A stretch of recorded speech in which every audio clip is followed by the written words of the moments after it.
Okay, let's see.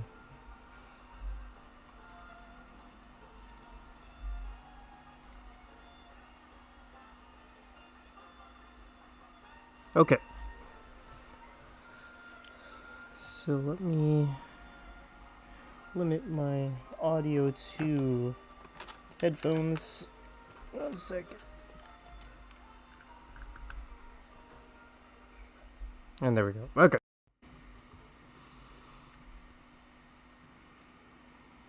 Stream seems to be going good. Just double checking everything. So it's been a while since I streamed like this. Just that I was busy and all that. But I basically blitzed through with the other two videos. I basically just blitzed through Iceborne content and got to Fatalis. So I'll go over that real quick. So if you watch the progression guide, I basically skipped most of the armor sets and just went for the event set stuff. So uh, Safi Jiva and Kulftaroth. Now I did not get enough materials for the Kulftaroth legs because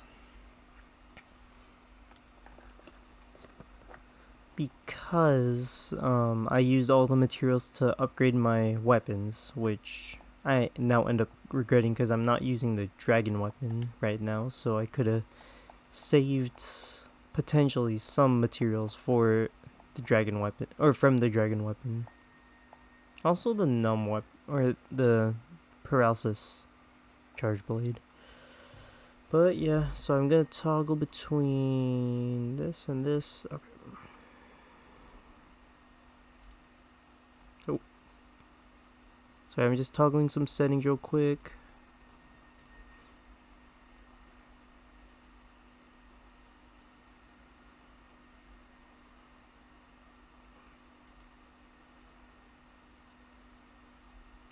And then, yeah, let me double check.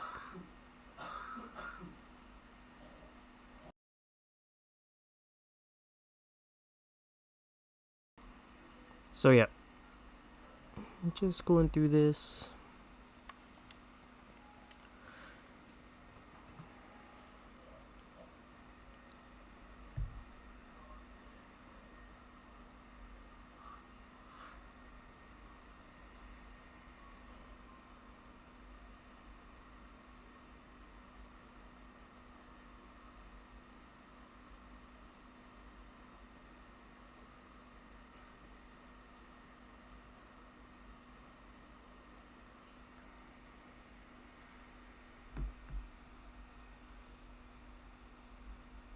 So yeah, okay, now I'm set up.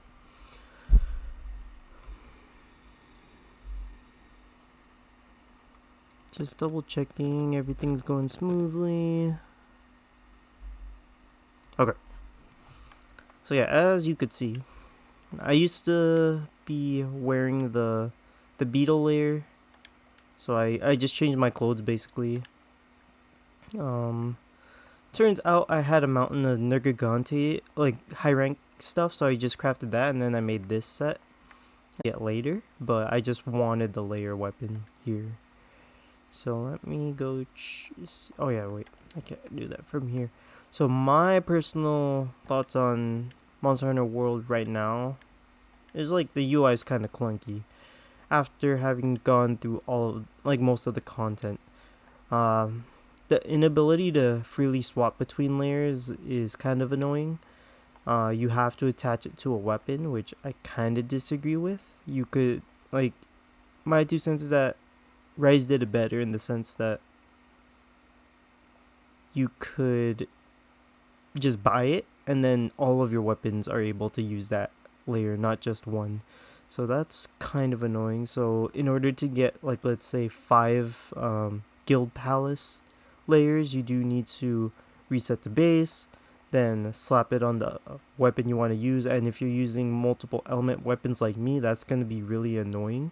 So it's just better to just farm up a mountain of Guild Palace materials and then just slap it on all of your weapons. But my solution for this was to just use different layers. So Latreon is one of my favorite Charge Blade designs, so I'm just leaving it by default. But these guys, I'm kind of just trying to one Zenogre, solid Charge Blade one.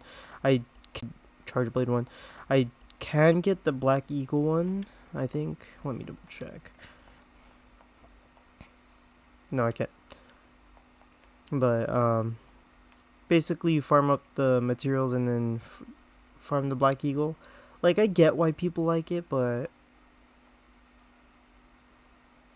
it's an okay design. Like, when it's drawn, it's immaculate, but I always judge Charge Blade designs in all of its aspects. So when it's sheathed, when it's drawn, and when it's axe mode, that's how I judge Charge Blades.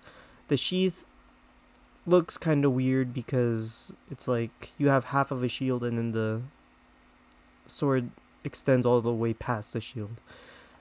Glavenus is the best fire Charge Blade design in the game.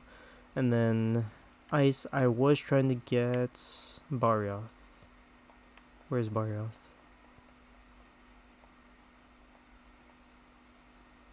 Yeah, I don't even have him yet because I have to fight his Tempered, I believe. Yeah, I have to fight the Tempered. Like, I like Nergigante's Charge Blade just because it looks kind of like Ganondorf's sword from Smash Bros. And Legend of Zelda.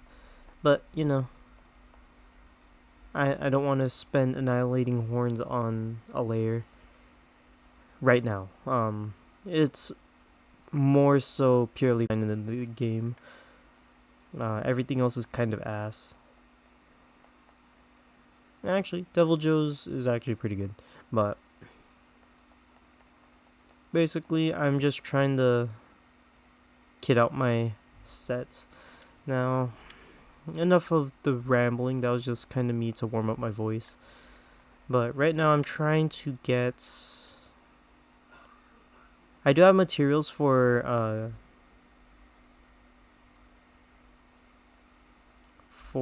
Nergigante, but I do need to get the Tempered Dragon Bone, which requires a Tempered Stygian and Ogre materials in the Guiding Line, so I'm gonna go for that.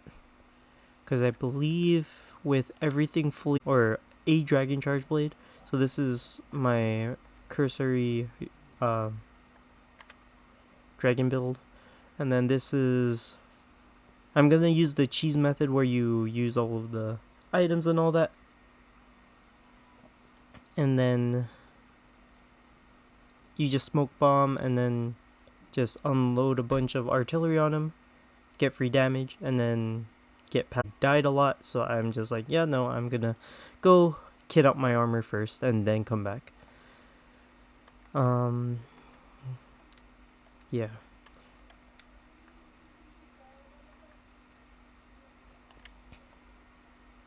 So let's try this, because my guiding lens is not the best right now. I've been focusing on...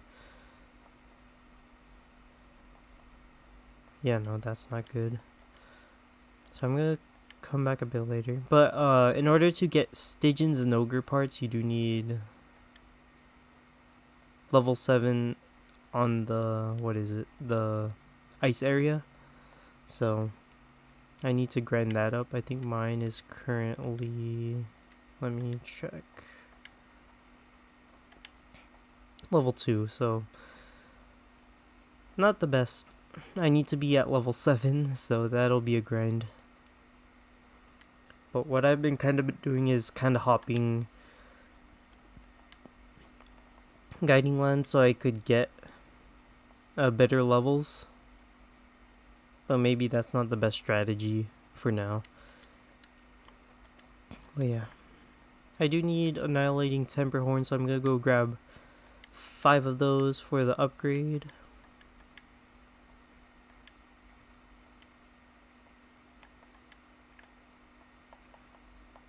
And then, so in preparation for Fatalis, you do need at least 5 mantles. I know I have 4 of those. So you need 1 large Elder Gem and then like 4 mantles. I'm not sure which ones they are off of the top of my head. So I've been saving all of my mantles for the Fatalis armor.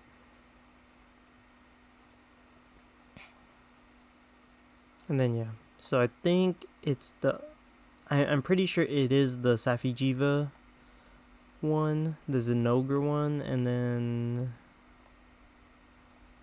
maybe Bracadius. So I should be set on 4 of the pieces, and then I could spend a Celestial Prince when I need to. But yeah, so we can't. So where are?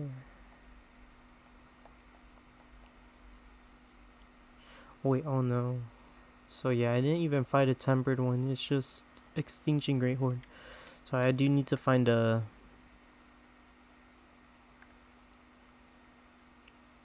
uh Nergigante as well. So that kind of sucks.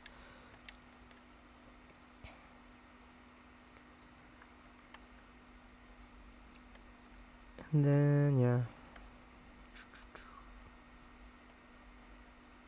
but I've been looking up speed runs for Fatalis, and I've been kind of just dragging my feet because I haven't even passed the first phase where you're forced to play solo. And then now let's see. No SOS players. I don't think anyone's on today, so let's just depart, I guess.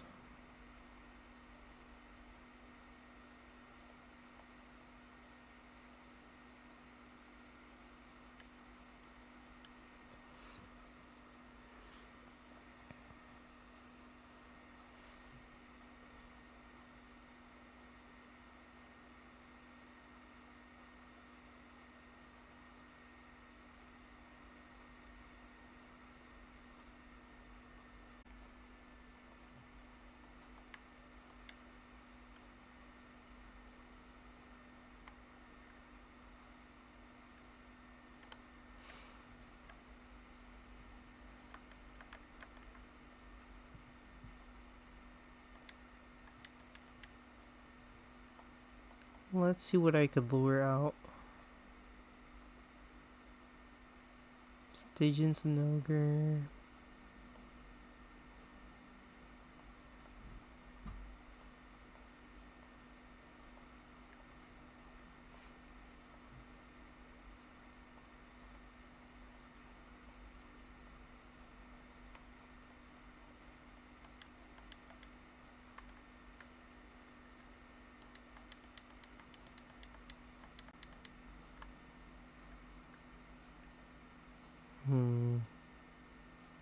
I'm not sure what I should prioritize.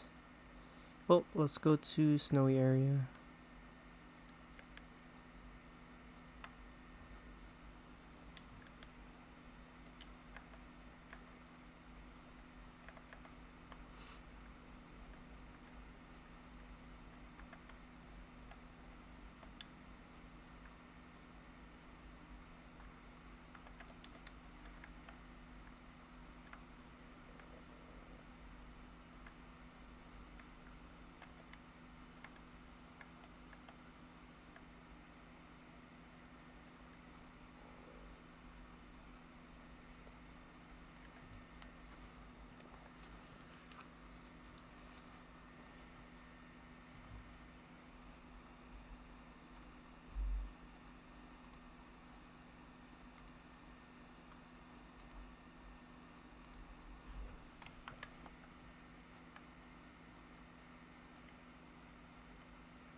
Neat.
So yeah, where is that tail? Oh, it's over there.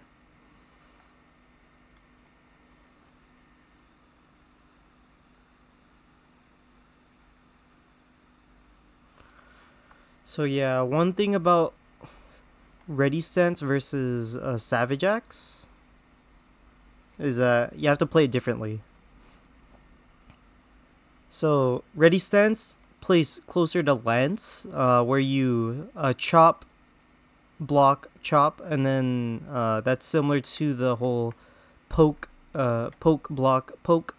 Whereas Savage Axe, you play it like Switch Axe. You're basically staying in like the fast mode as much as possible, and you primarily swap to Savage Axe or the damage mode whenever there's an opening. Now you can use Evade Extender to like increase the duration of your time, increase your time in axe mode, but primarily you just want to be staying in your fast mode for most of the hunts, and then that'll allow you to uh, deal with more of the monster's moves. So it's basically you play it similar to SAED, but instead of using the SAD as your damage option, you use the axe mode. Uh, that kind of changes it to where your main source of damage is has quicker combos, but you have a lot less commitment. So you could weave in and out between modes as a form of aggression.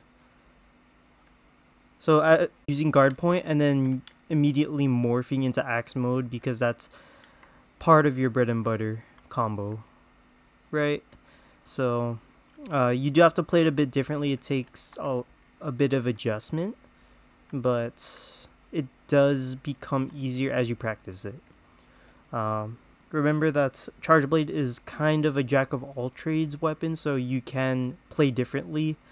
But more importantly, through each installment of Charge Blade, uh, each one plays differently and similarly at the same time between iterations.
Also, with specifically this version of Savage Axe, the advancing chop is really important because it allows you to close the distance. So, yeah.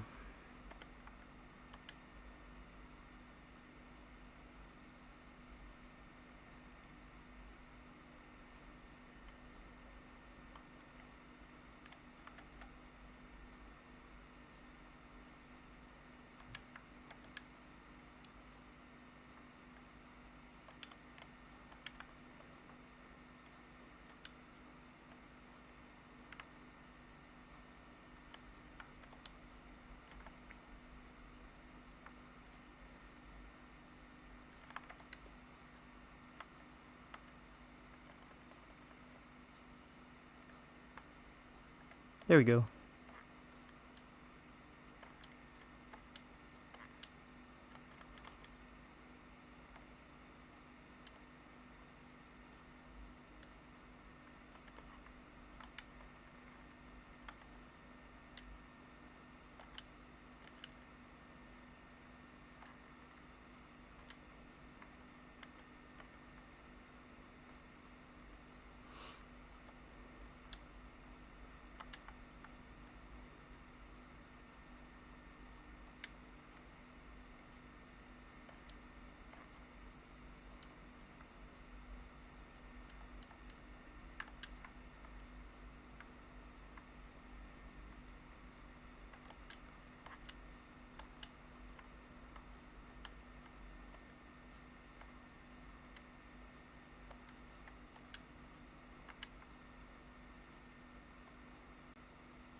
So, yeah, I know it's not exactly good etiquette to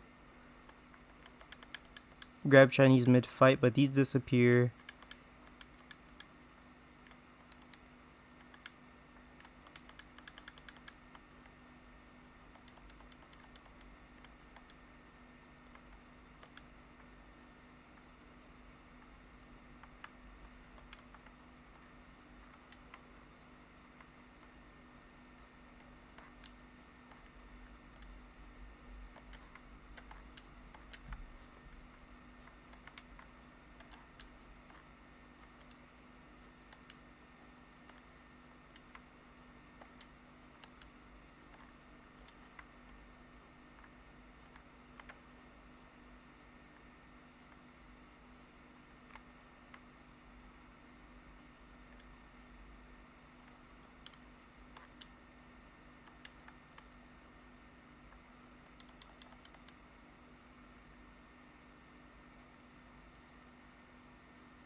Does this thing never get KO'd though? That's my question.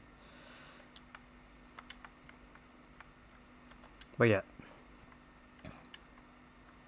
Oh, let's close that.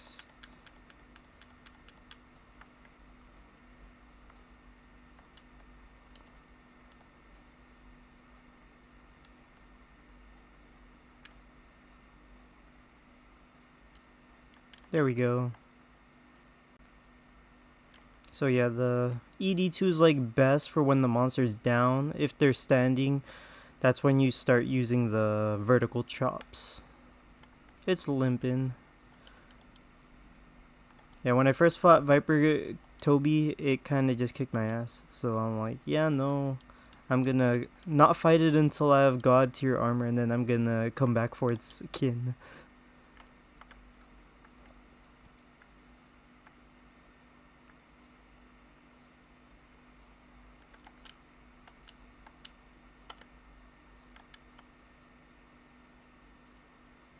But yeah, the main thing for Savage Axe in general, just play safely. You do have the option to play evasion Savage Axe, but you need, or the Safi Jiva and Fatalis sets both have evasion, space for evasion.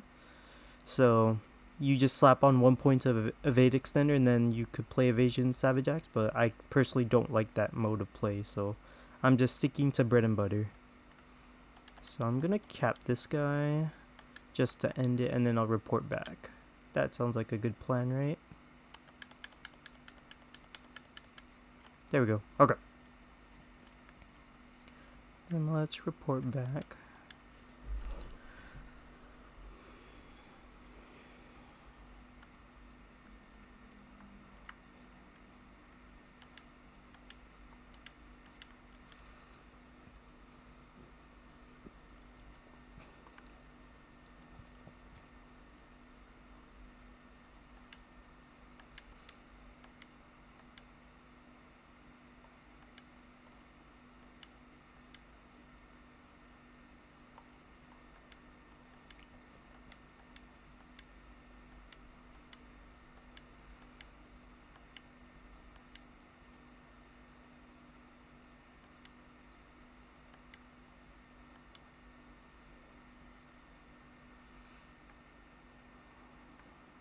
Is there anything else I want to fight?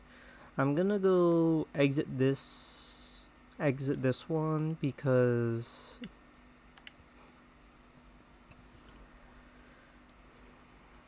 yeah, four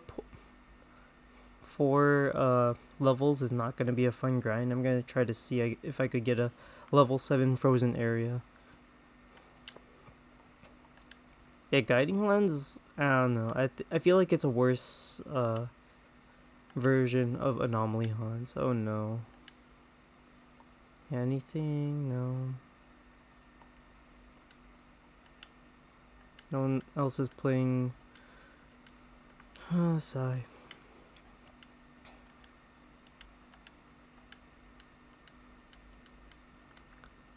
So let's see what else we could do in the meantime.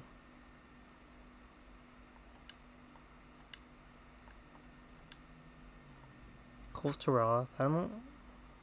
So yeah, I spent the 30 hours on Kulftaroth. I kind of don't want to do it again. But I do need the legs for post Fatalis.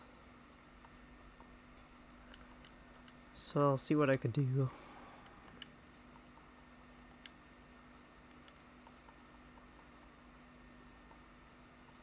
Yeah, actually I could just use this one. Yeah, let's use, because Raw is just as good as Element here. I don't know. Wait, what am I doing? So let's go double check. I think I'm gonna do a switch up real quick. I feel like just using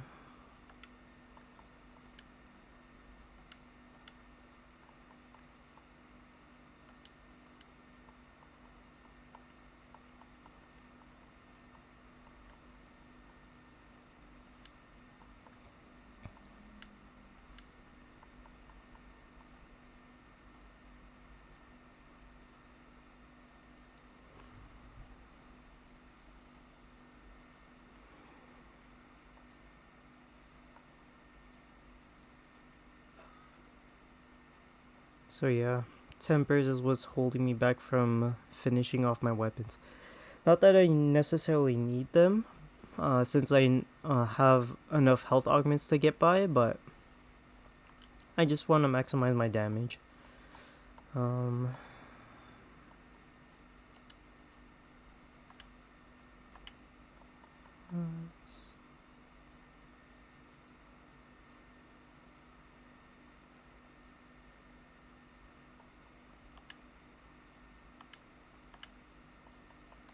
so yeah, I prioritized ice and dragon here, just so I could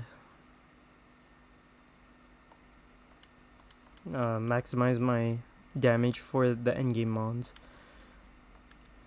The next priority would be specifically water, just because water kills Teostra, and Teostra is one of the farmable endgame monsters, so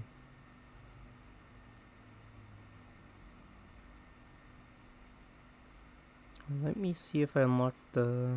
I'm not sure if it was a tempered Barioth or a regular Barioth, so I'll check.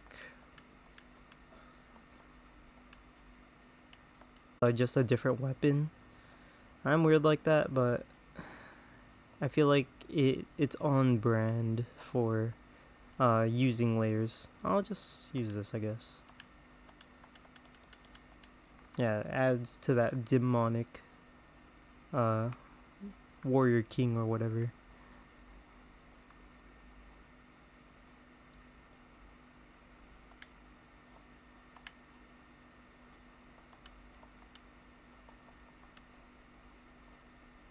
Oh man, both of them are good done. I guess I'll hop onto a formal session.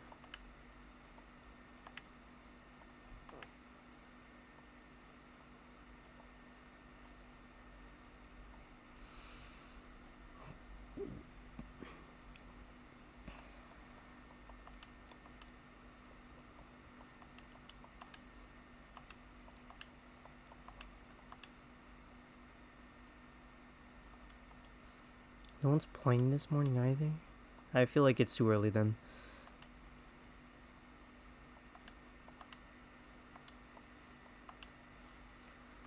So yeah, I'm gonna mute for a bit while I get this sorted out.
Let me tune down the music again. Okay.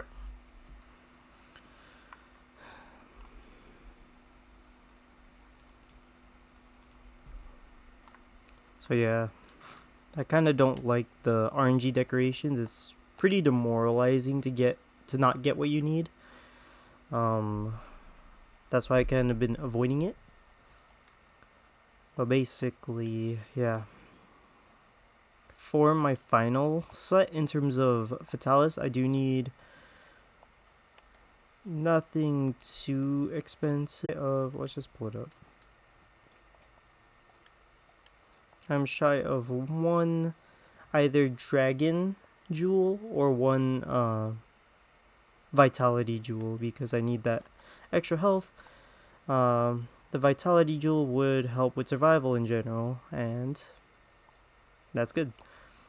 But just based on arithmetic, it's just use a level 4 slot and then use the other two for and third dragon plus 4 or dragon plus jewel.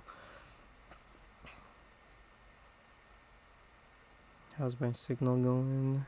Okay. So yeah, one thing I want to say is that it was kind of jarring coming from Sunbreak to World and finding out one the dragon or the element costs a rise break. So let's take a look here.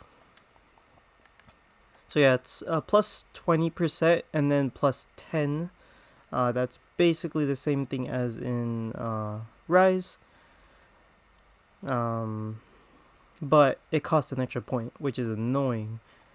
Also, the level 4 jewel only it wanted to encourage element play, so of course they made it more budget friendly by upping the point value of each level 4 decoration.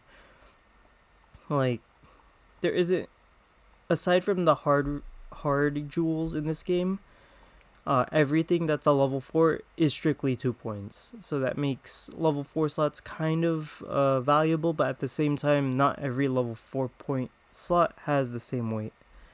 And that kind of irks me in terms of set building. Now, a few of the things I like in Worldborn is that certain skills like Razor Sharp, Magazine, guard up are 1 point, and then you get the full effect. That's amazing. I understand why they had to nerf these skills in Rise Break or apply an additional point system for them, but I like the fact that I could just slap on one guard up and then I'm safe for most attacks, provided I'm not on death's door. But yeah, things like Mind's Eye, amazing. Similarly, you get 60 seconds for 1 point versus 90 seconds for 3 points. It's less efficient point wise. And then, yeah. So I'm going to swap back to my ice set real quick. So let's just, I don't want to just go back.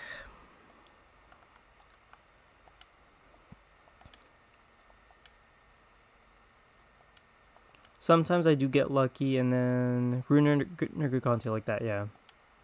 And he has a level 7? That's great. That's great. So this should be good. Now, Namiel is a key point. Like, if you see Namiel in Guiding Lands, they're trying to get health augments. So that's the best course of action there. I'm gonna go with my Blast set here. Even though Dragon does pretty well here, I'm just gonna use Blast in case we change targets. So that's one thing. But yeah, unless you grind everything yourself, endgame does require a fair bit of luck between decorations, people hosting quests, and people clearing the sieges correctly, and then don't tackle Latran until you have fully augmented gear. Or not fully augmented gear, but like Safi Jiva gear. No, I don't have. Maybe they could trade, hopefully. Yeah, I don't think I've fought or a tempered Velkhana yet. So I'll give it a chance. Also, this is ice leveling or ice leveling, so it could not hurt me. Let me climb there.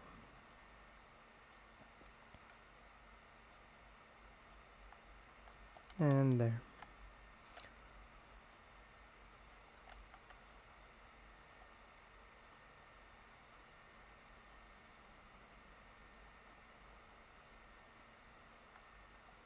What are they doing? Oh, I'll grab that.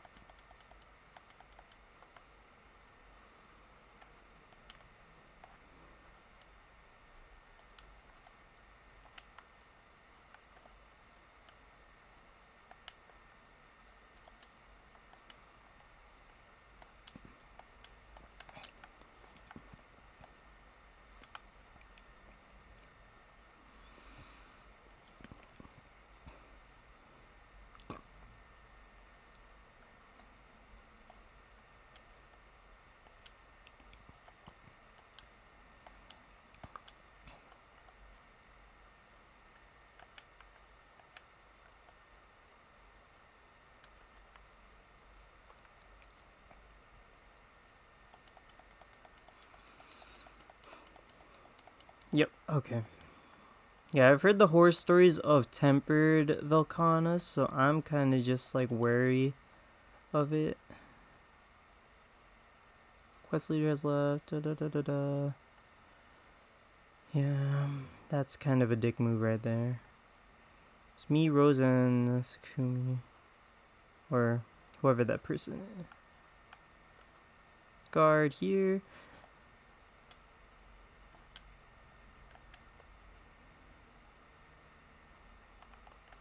Oh shoot. Let's slap on.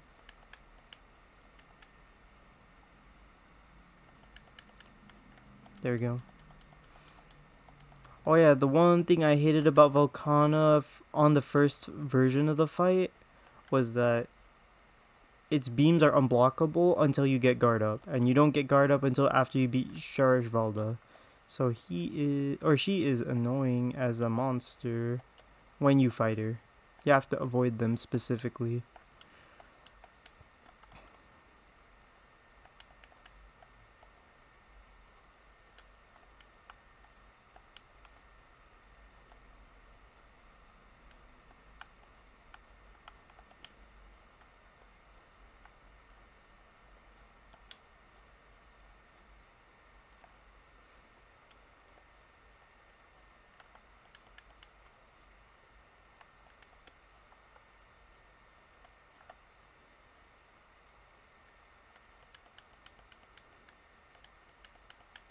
Run, run, run.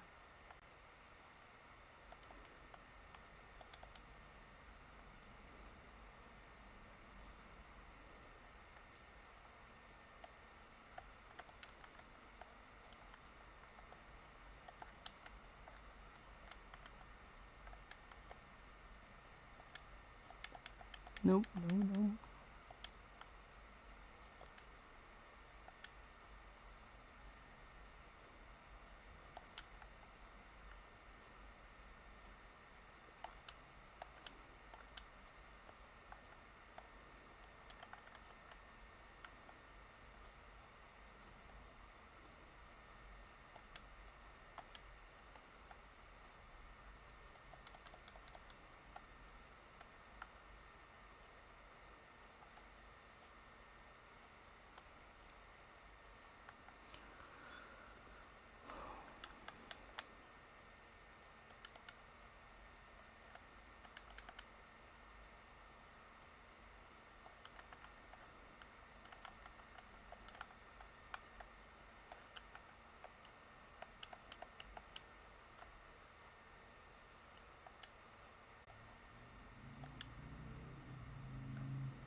No. But there's a large ice crystal vein right here, so I'm gonna grab that.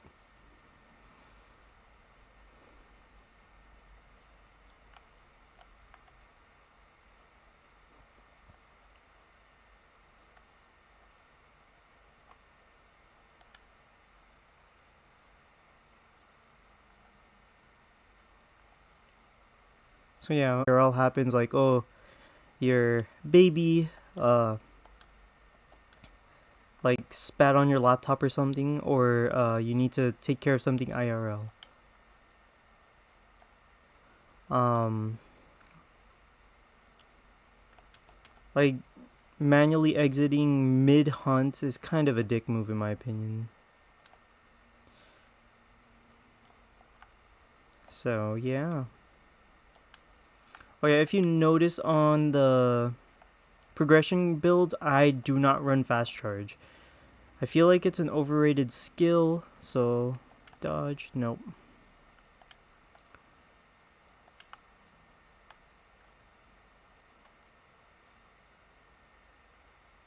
Stab and stab or charge.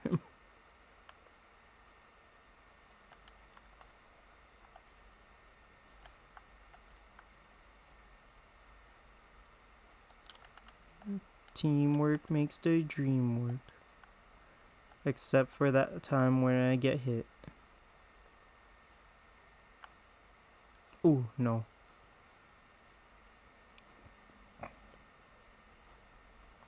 So yeah, in guiding lines, while it's not the best idea to card every turn, there's a less penalty versus actually carding in a quest. The main thing is that your rewards get deduced, but you can't fail guiding lines.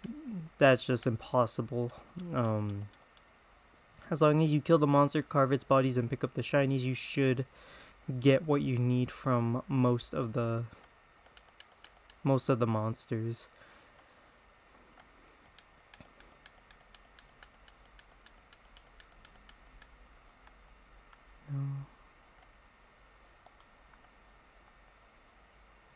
And then yeah, one thing with resources, once you get Steamworks, the times 10, you get like infinite potions and infinite uh max and ancient potions as well.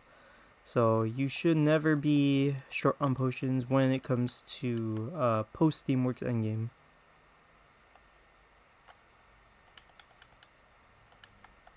I'm gonna slap this on.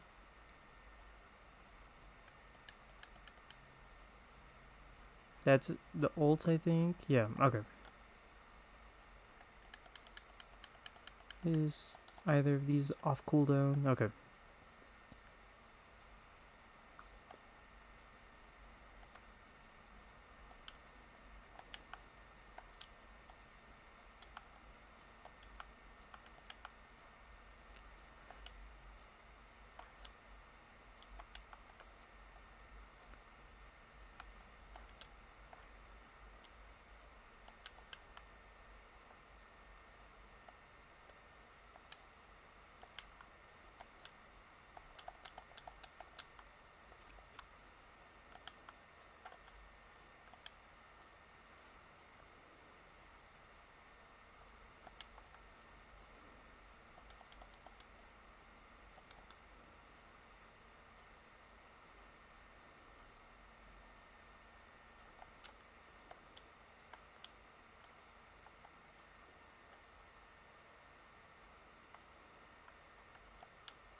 Cool. Ha, Iceborne.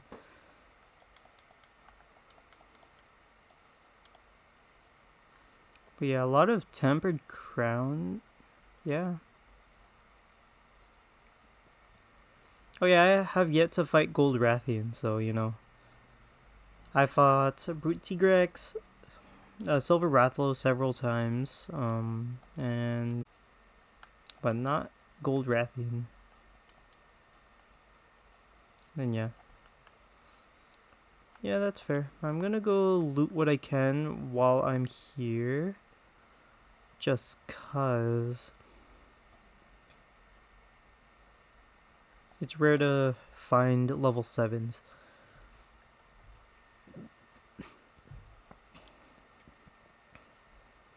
Within a technicality, this is a form of leeching in my opinion, but as long as you're carrying your share of the hunt, it's not leeching because you're contributing to someone else's hunt as well as them helping you with having higher access to guiding lands. It's more so transactional, if anything. So it's not wrong. It's just neutral in terms of morality. I've been watching too much of those like moral or not morality, but like D&D stuff or D&D videos. So there's like that whole alignment chart. A bit of a side tangent here, but yeah, from a specific area. You could basically play until everyone leaves, and then after that, you could just indefinitely farm high tier materials with a dedicated gathering set. So, like, let's say I'll do a quick showcase here. So basically, you want to farm like let's say level 7 bones for your augments or whatever. Let's slap on this gathering set. Check it out. It has max botanist, max geologist, max stealth, max elf is like basically an all around set for gathering. And then you also have the ghillie mantle to make sure the monster doesn't see you. And then you slap that on, like once everyone leaves, hop over to the area you want to farm, and then you just go to town. But I'm all set on materials here. So I'm just gonna exit. Wait, I'm gonna go report first, then exit.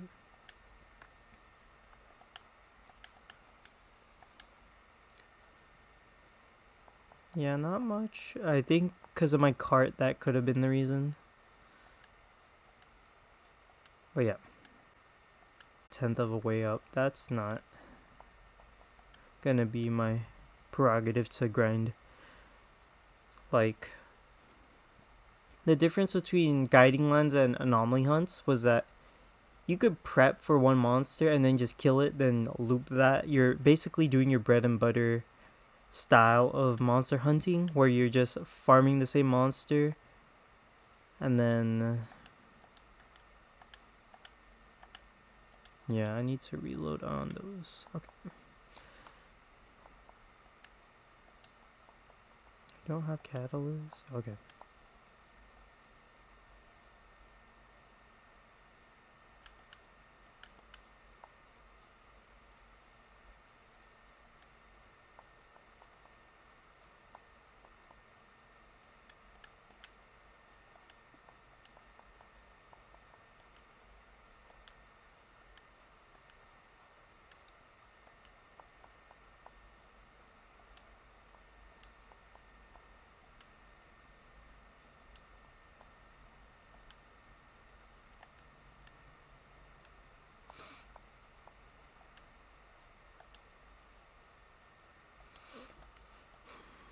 Okay.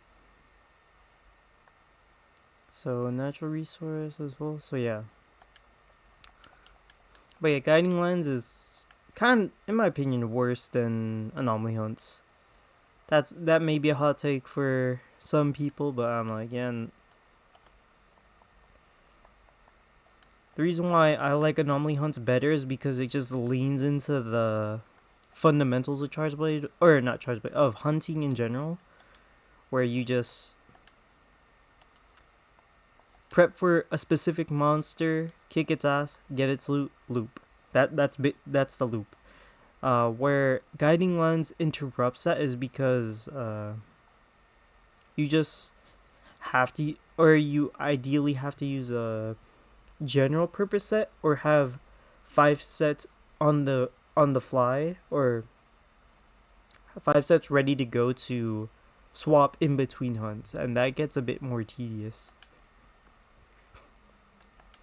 And then for specific materials, you do have to hunt specifically one monster, whereas anomaly hunt allows you to choose between either one or two or three or four monsters, depending on the tier of difficulty you're going for.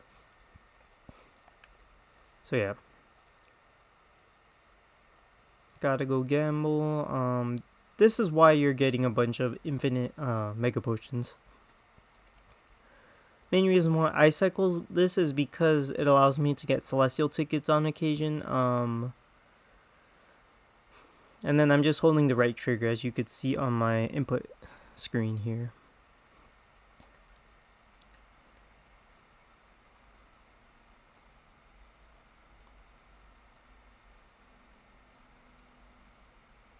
And then yeah, basically you don't care about any of the drops until you get the orange tier of energy, which is like the highest. Yeah. So let's see what I could do with the tempered Volcana gear or materials. So I think, because some of these take multiple. Yeah, crown horns. Yeah, no, that's not gonna work here. Actually, I do need. Do I? No, I don't have any of the.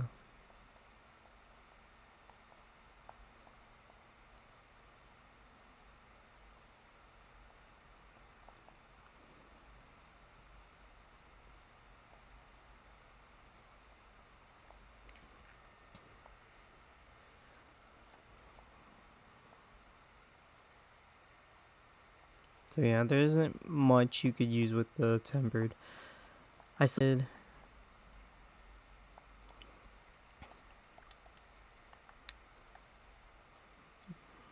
Oh yeah, let's see again if no SOS is found. So let's hop over to Kulftaroth maybe.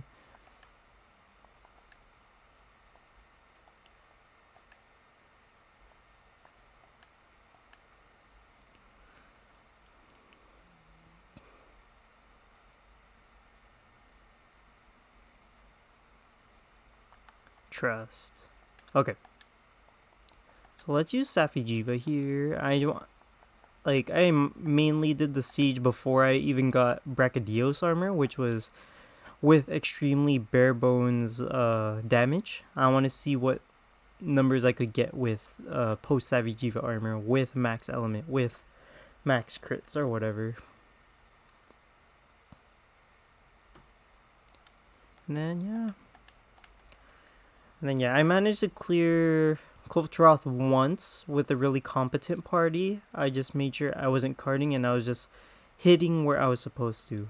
That's all I did. Um, I don't take any credit in clearing the monster because I wasn't that good. I was basically just staying by the feet or the legs and then just guarding for my life, because it did more damage to me than I did to it, and that's not good, right? So where are we at?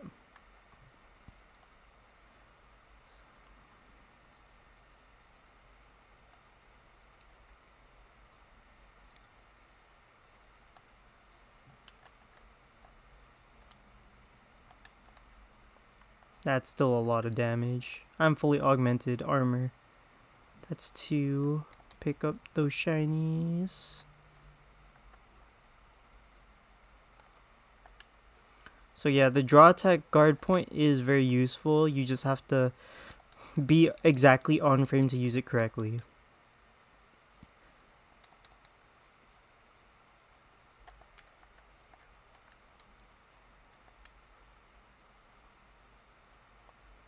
I forgot why I hated this fight. The molten metal is just bad. Or not bad, but like annoying to deal with.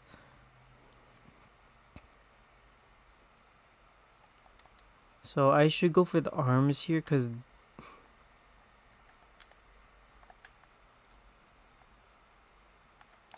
Yeah, that's basically a giant Jagger's tail sweep that sweeps all the way into her body, so...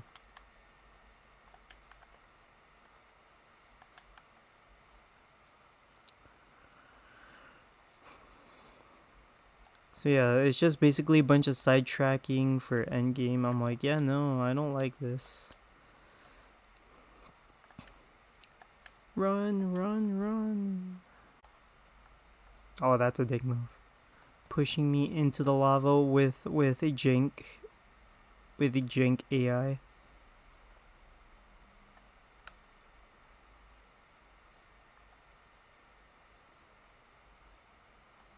Hey. Okay. That's 3 lava puddles in a row. You saw that here. Okay, I'm just gonna...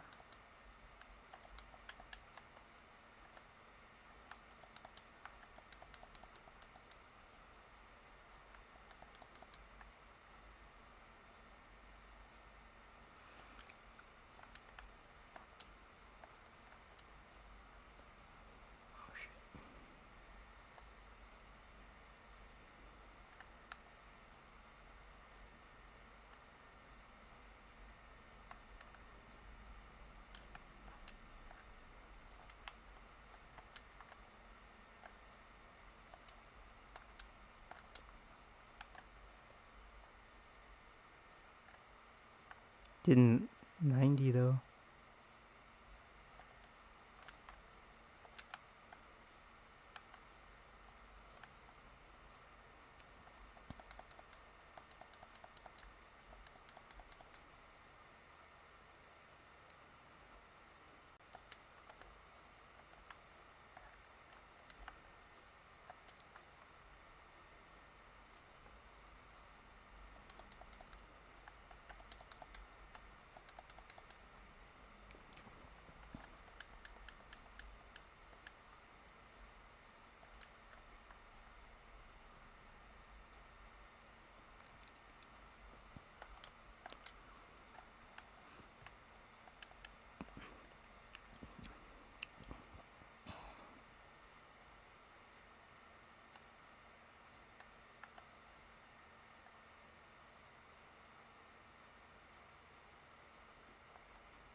Nope.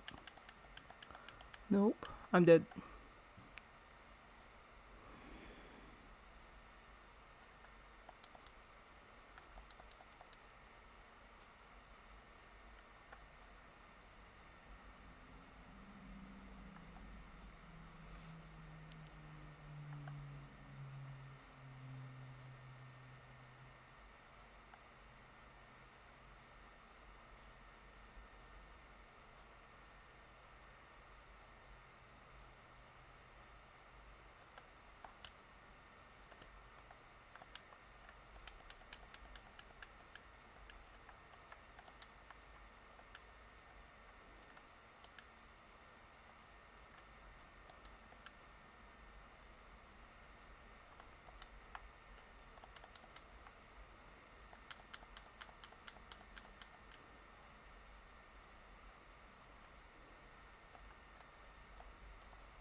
GPS mode unlocked. Yes.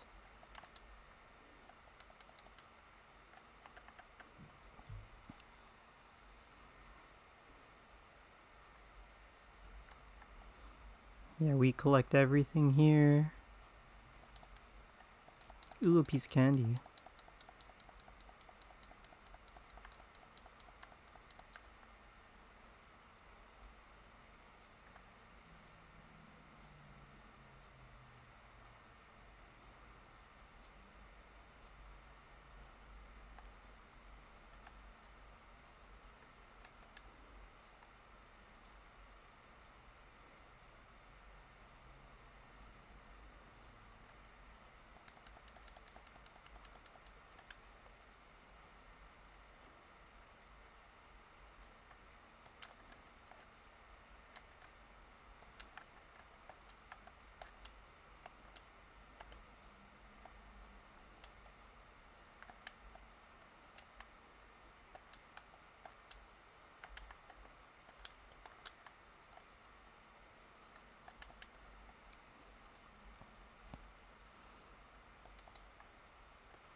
Oh.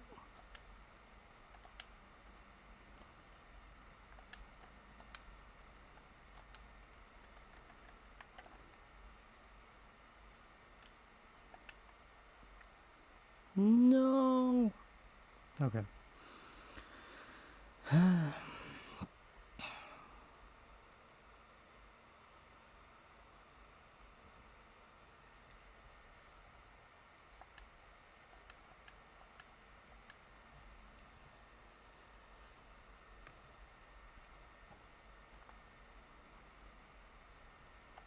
Yeah, in my opinion, the only move you should ever cart to, if at all, for Kultaroth is probably the lava pool.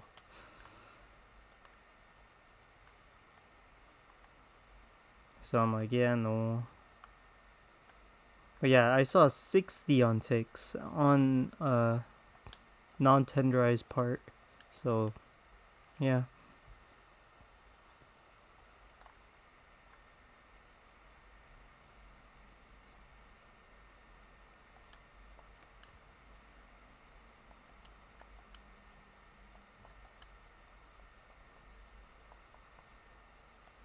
Yeah, I don't want to fight those guys yet. Let's see if there's anyone back in Guiding Lands.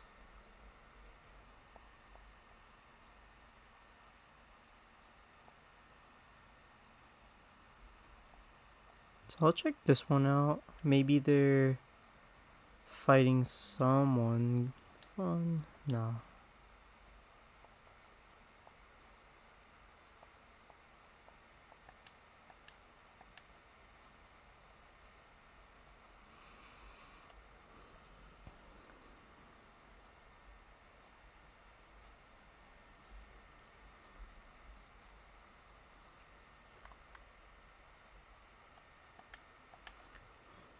I think for Ruiner Nergigante and the Tempered, you just need one level 7 area, and then it'll allow you to fight it. Um, I'm just hoping for they are targeting it. Says an ogre. Kinda don't want to fight Zinogre though. Because I have its mats. Are they deciding or what? Oh, never mind. It's just swapping between the. Okay. Let's go down there. Materials are materials, right?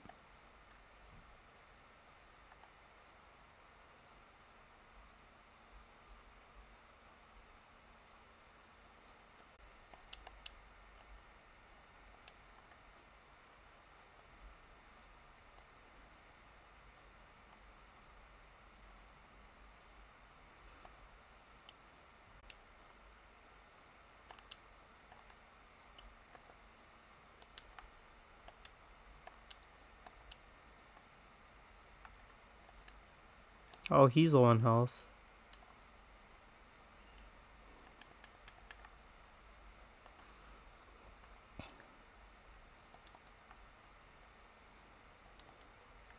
So I'm gonna leave the tail there. I'll carve it later.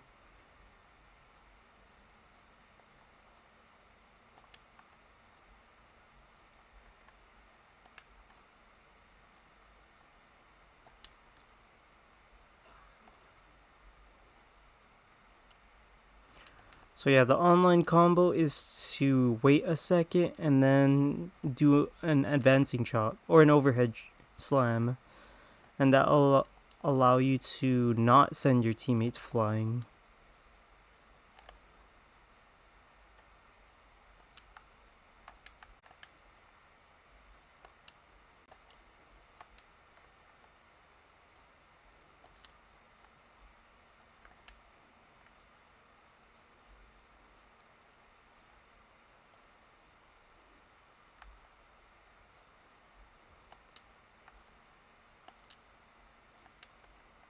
So just try to proc Safijiva's unique armor ability to heal up.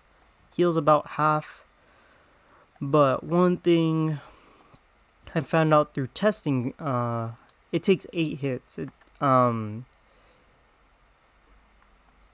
the CSS or the Savage Axe ticks do not count, so it counts each individual chop, not the actual uh hit count. It only accounts for each motion, I guess, which is kind of lame. If that's how it worked in Rise Break for skills like Chain Crit, that would not be good for Charge Blade meta. Thankfully, they count it, but for the Safi'jiiva skill, it does not.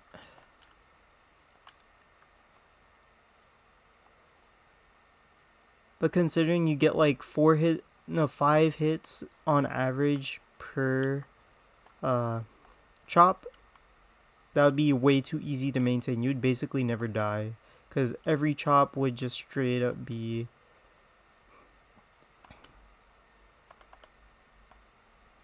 full healing. Or every 2 chops. So like one ED2 would always top you up. So I understand why they did it. It's just like that's kind of lame that they had to balance it that way.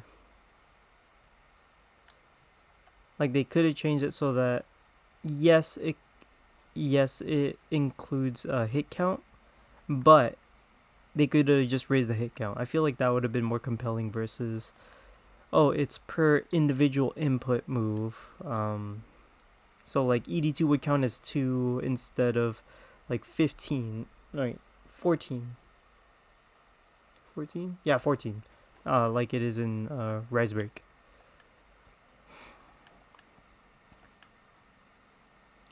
So yeah, I helped with their quest. I don't really need what they need, so I'm just gonna dip out. Nothing wrong with that, right? And then yeah, I honestly just need a Vitality or Dragon Jewel. That's all I need. Yeah, the decrease mechanic is dumb as shit. Like, I don't know why it's here. No one wants it. And then yeah, I think one of our guys left, so I'm gonna dip out. Bye!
So yeah, one thing I will say, uh,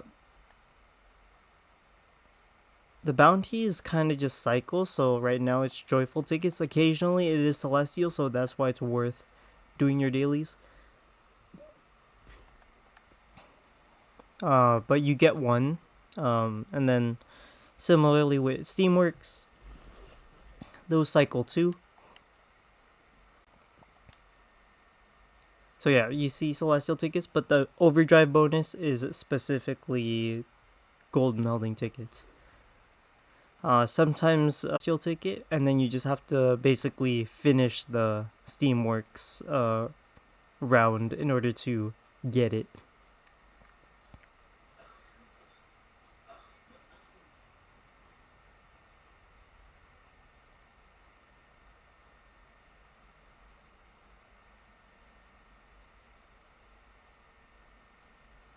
And then yeah, that's it. Okay.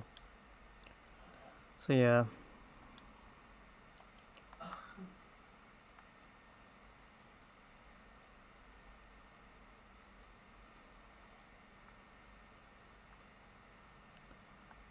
So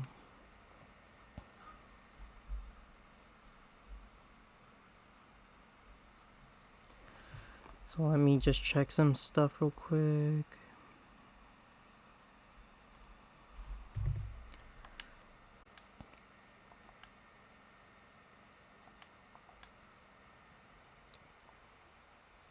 Ooh, that one's good. So yeah, the two areas you want to max out are coral reef and then the snow biome, because that allows you to. Let me just queue in first. I feel like that's a better strat. Basically, the coral reef will give you everything you need for health augments, aside from the death stalkers from Zinogre. You get those from either regular or guiding lens Zinogre, and then you also need one. I think he's weak to ice, so I'm gonna stay on this. But basically, you get your health augment through coral reef, and then you need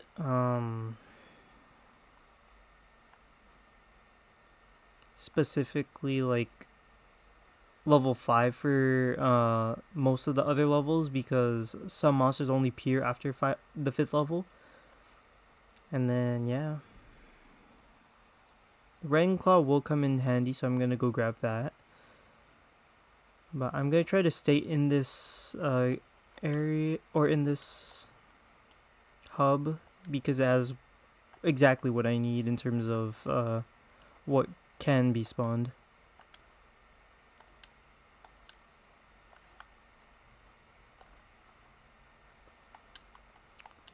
If you're ever having trouble with the monster, the best strategy is to just guard.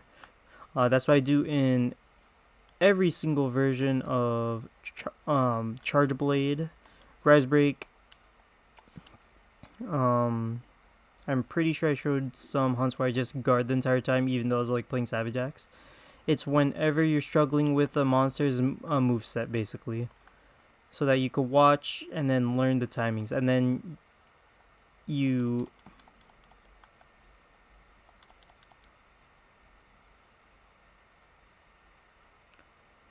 you just practice guard points and timing your guard points.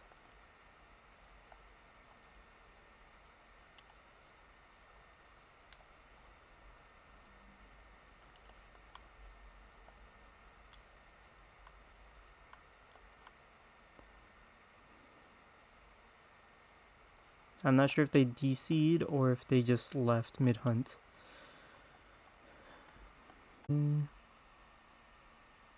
Yeah, okay.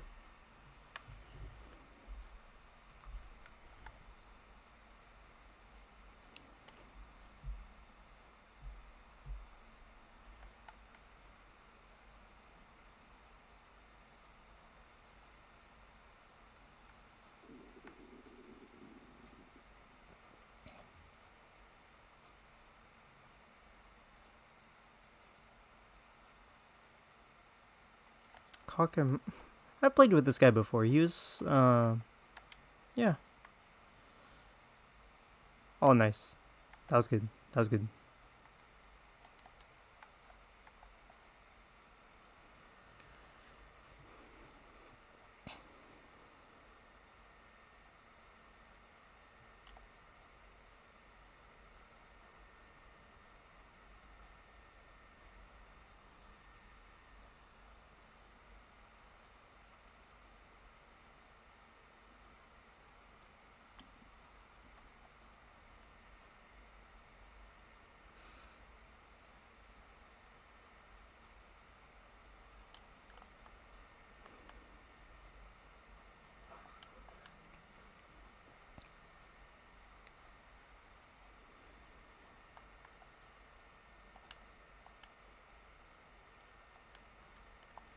But yeah.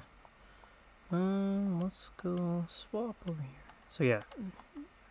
So yeah, I did go and get the silver soul mail from the progression guide. I mentioned it, but I did not show it, so my bad.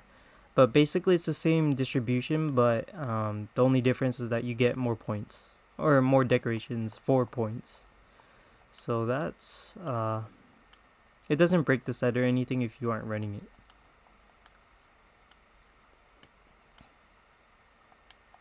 But yeah, I think that was like a hiccup of internet for multiple people, so I think that's why they had a DC.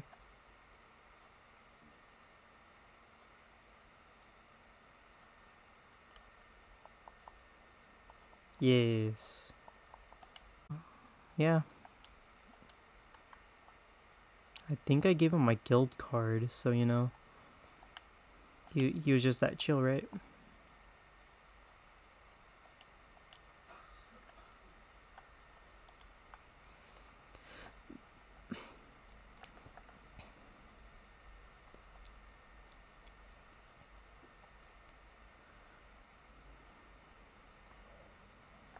Silver Rathlos pops up here, right?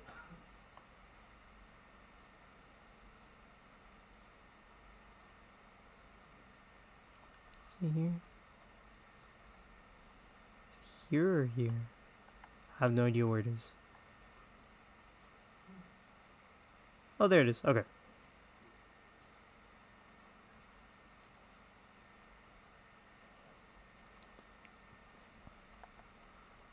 Tempered Silver Rathlos, that's fancy.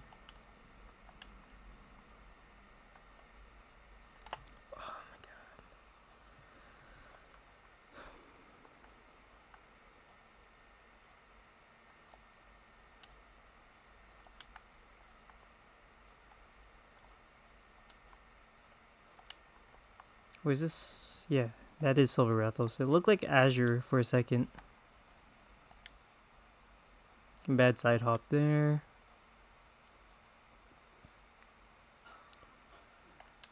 So I do follow Pyrak if you know who he is. He basically posts a lot of hunting content. I like his content. I primarily tune in for like the Charge Blade stuff, but he does know his stuff. I was considering doing that as well, like daily content of hunts, but I currently don't have time. One thing I can do is do it on my days off. That would be an option. But yeah, if you guys are interested, I would do that.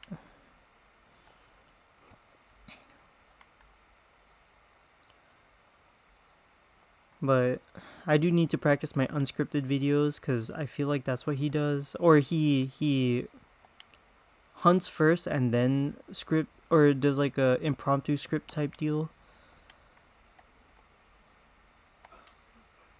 Like talking over the hunt after the fact. That'd be a lot easier to review instead of talking with the hunt. And then yeah.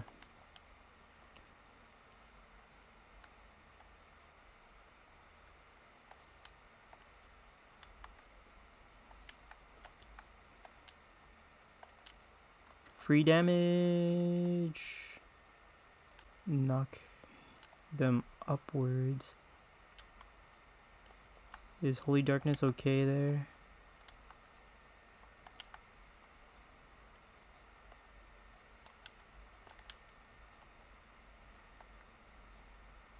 Oh, this is me lagging out.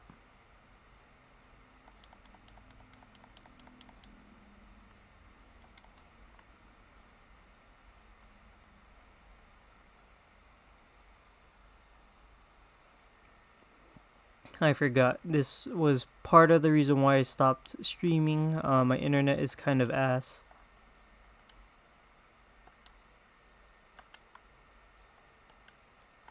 Kinda. So yeah, I'll exit out. This might be an issue with my stuff.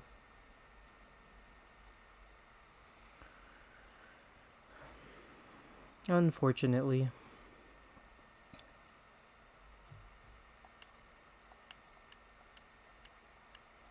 It's one thing if I got DC'd immediately and then I could still fight, but if he's gonna stand there for like 30 seconds, I'm just gonna leave. So let's see what I could do with the Silverlos stuff.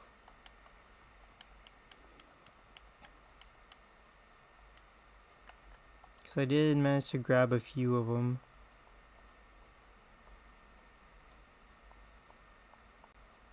Silver pellets.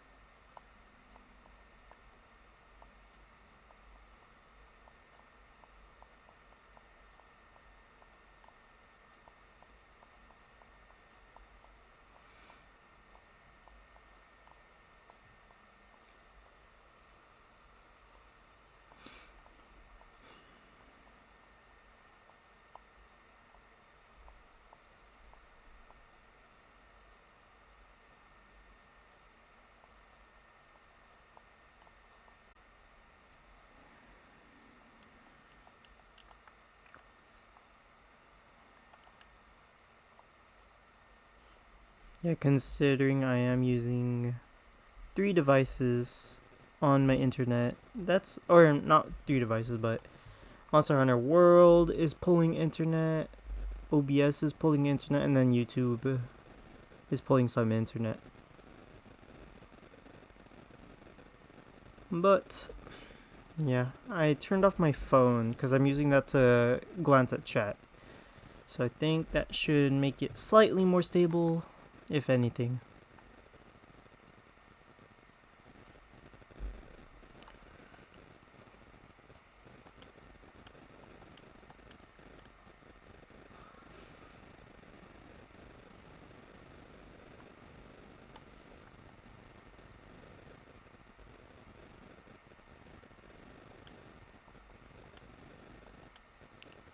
Hopefully that hub is, or that guiding lens is still open.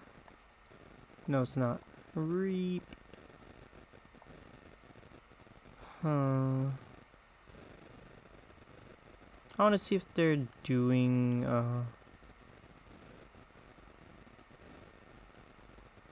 Ruin or Nergigante.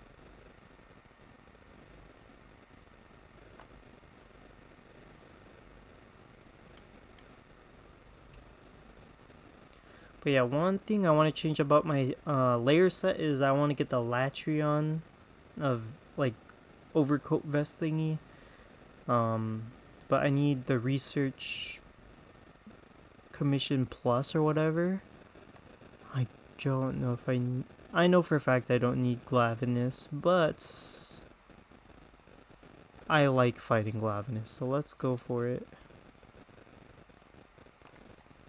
I was considering swapping to water because that's his weakness, but it's currently unaugmented due to not having access to enough Namiel pieces.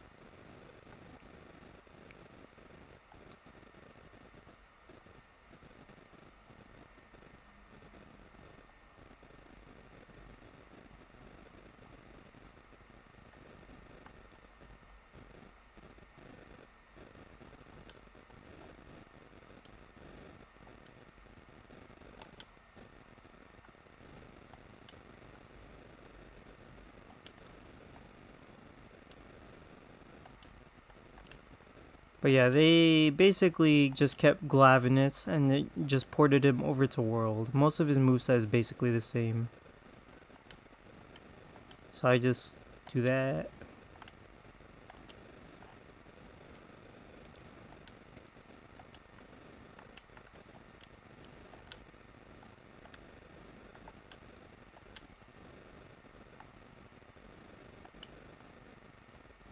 Easy. And then proceeds the cart. Yeah, with Iceborne, you have to play way more careful. You capitalize more on downs than in Rise Break,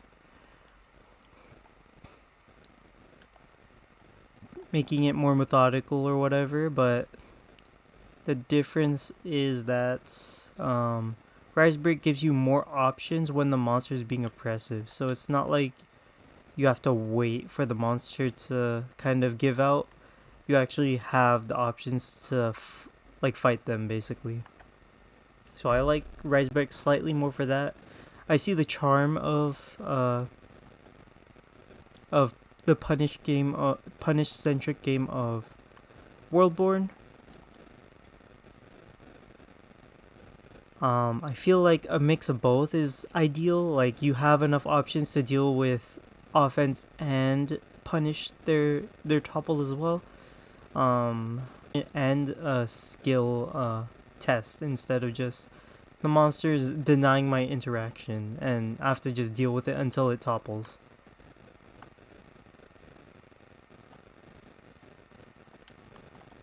Clutch.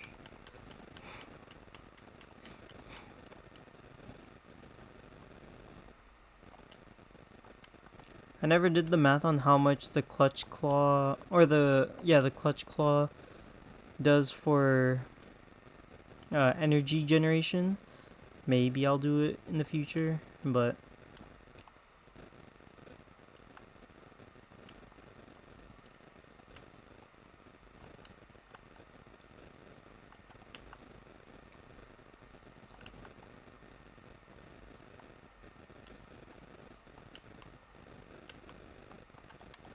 clutch, other leg.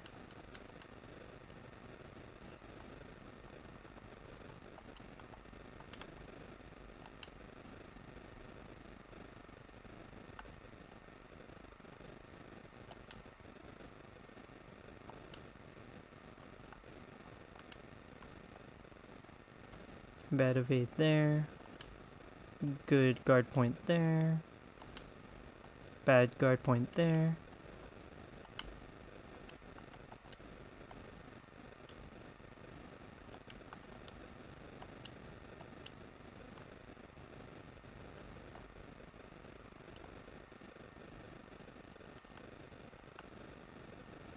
Neat.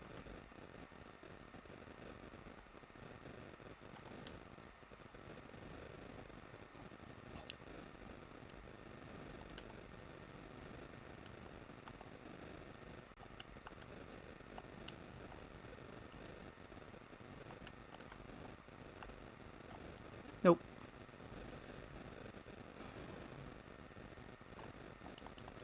You better have fortify. Nope. Yeah, I keep forgetting to slap on my mantles whenever I'm playing. But follow the wirebugs.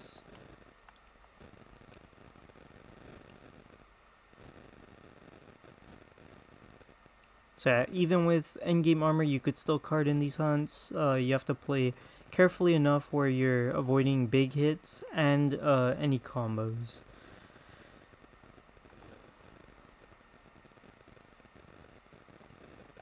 But I think in the absence of health augment, this game is borderline unplayable for most people. The average player will take damage and not do perfect runs or whatever. Whereas all those time attackers are doing hundreds of runs with heroics runs. Or not time attackers, speed runners, which is a slightly different category where it's like no rules in regards to what you can't build.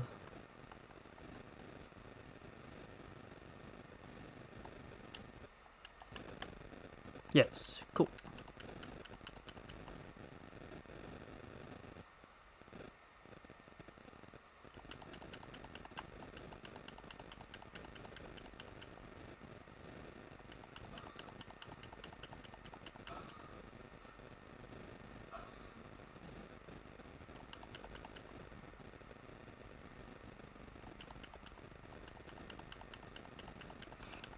Almost there.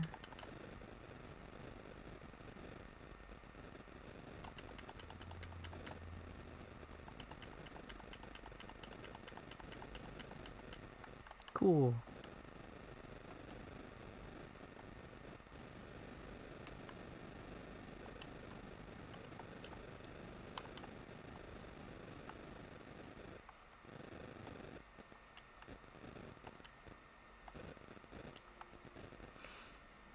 He's limping, I think.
Good topple there.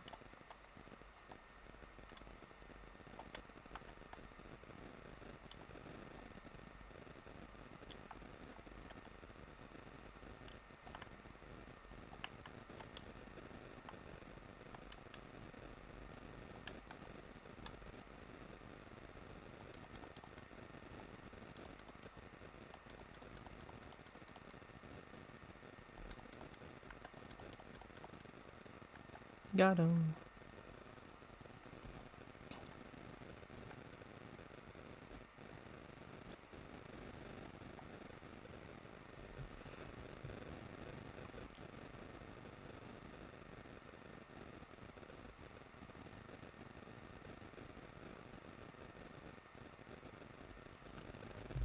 Ooh. Let's say ruined. Ruiner.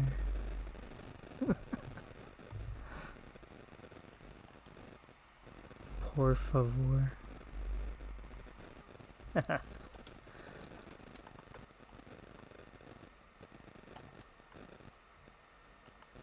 So I'm gonna swap back.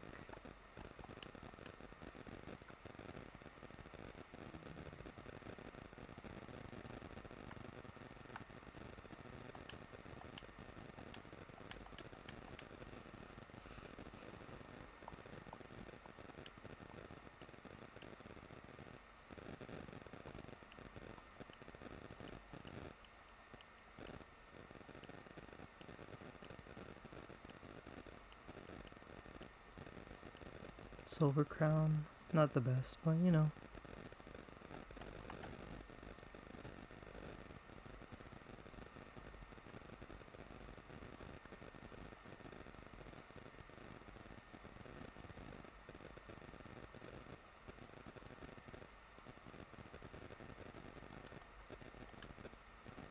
But yeah, the Guild Palace Charge Blade is easily one of the best Charge Blades in the series, and I say that after having played now all of the iterations. It's just that, I don't know, I feel like circular charge blades with circular shields can never have like a bad design, so to speak. It will include the time worn charge blades. What other ones? The time worn charge blades, like the ones with perfect circle shields. Time worn charge blade. And that entire line. I'm trying to Devil Joe Charge Blade for Monster Hunter World, like that's just a good design just because it's circular. I think that should be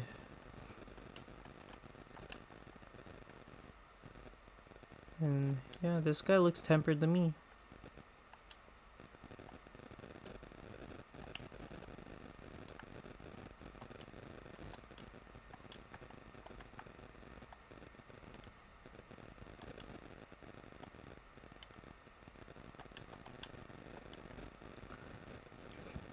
Oh, that's lame.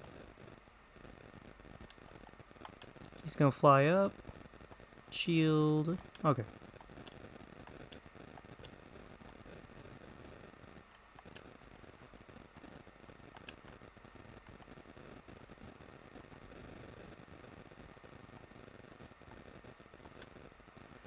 So yeah, I like how long offensive guard lasts. It got nerfed in Rise Break. It's like 30 seconds versus 15 or whatever.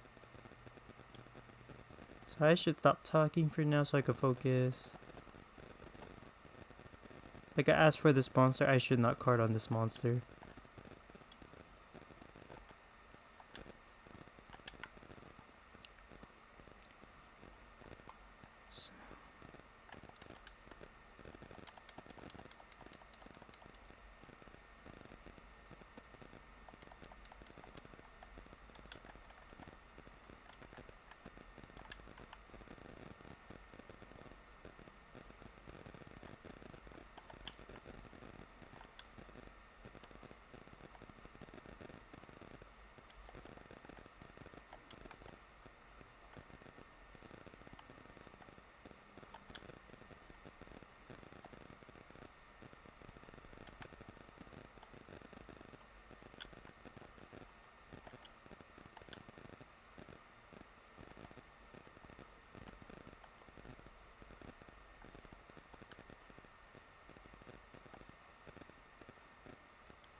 Topple one.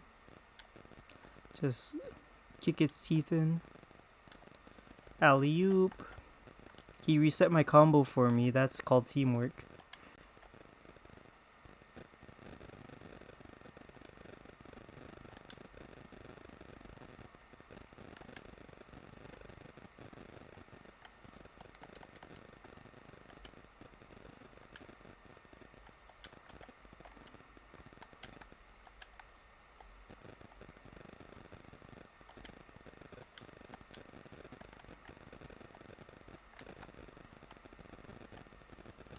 I should heal.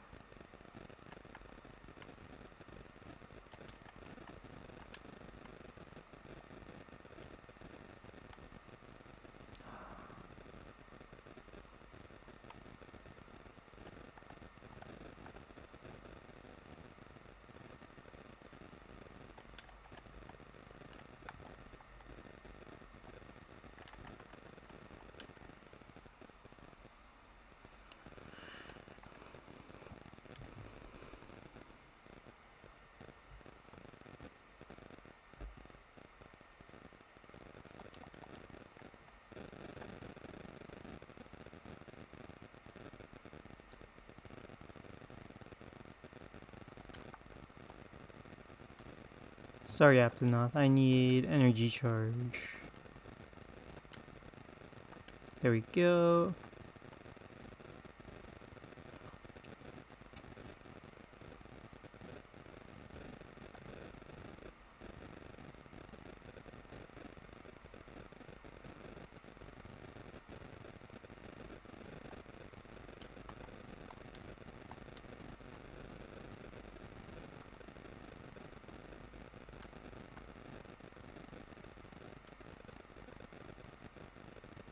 Good wall bang there.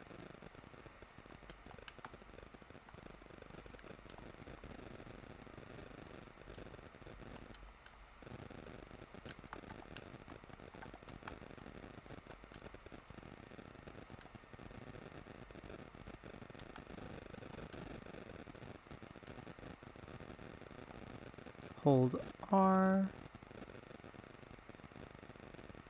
That's why. Because as soon as the option becomes available, by toggling it, that allows you to, or buffering it or whatever, that allows you to get your guard off without having to react. It decimates your sharpness, but better than taking a bunch of damage, right?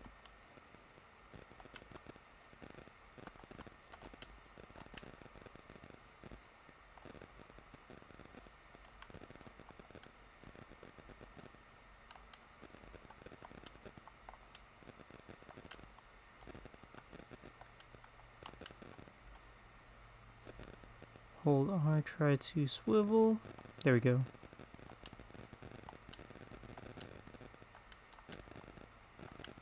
Oh yeah, if you haven't noticed, I swapped over the PS4 layout because that's the layout I was using, even though I am using a Switch Pro controller.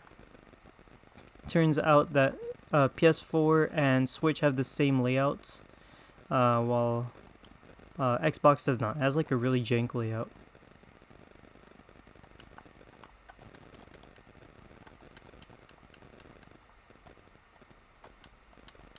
There we go. Okay.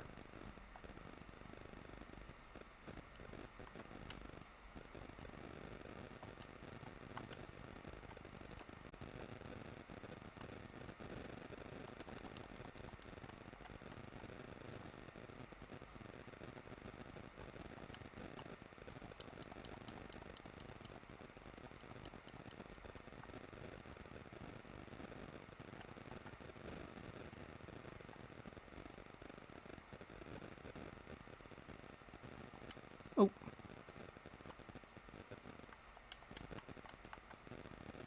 How I did not get hit there is a mystery.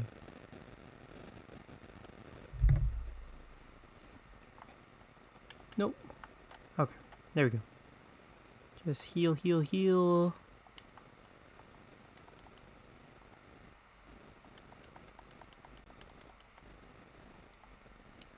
Like non turf wars are really annoying because they stay here for like few minutes and then we have to deal with them not leaving.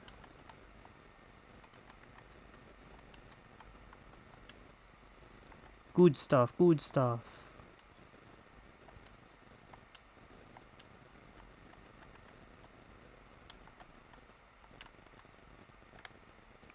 Broke its horn.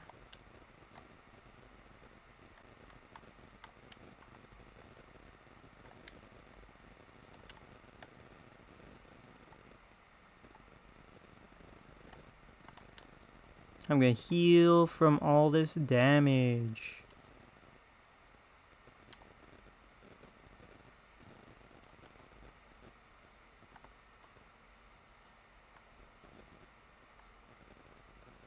I'm still in carding range though.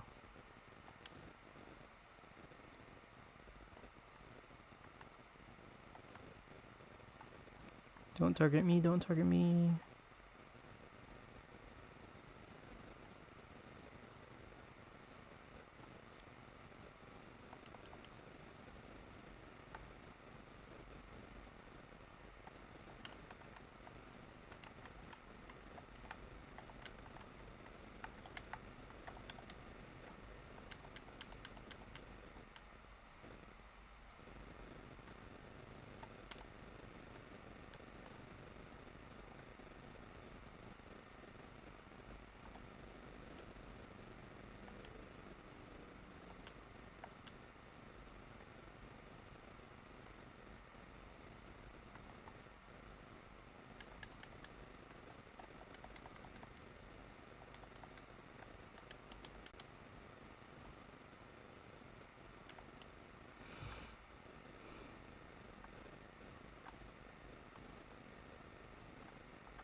So good down there.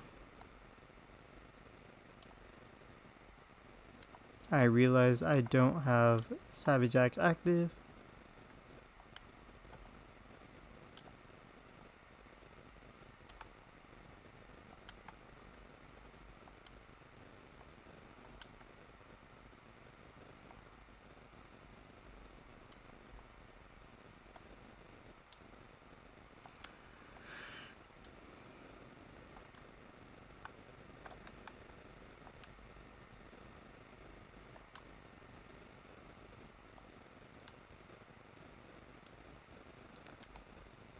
So this is the online etiquette combo. Basically forward slam and then yeah.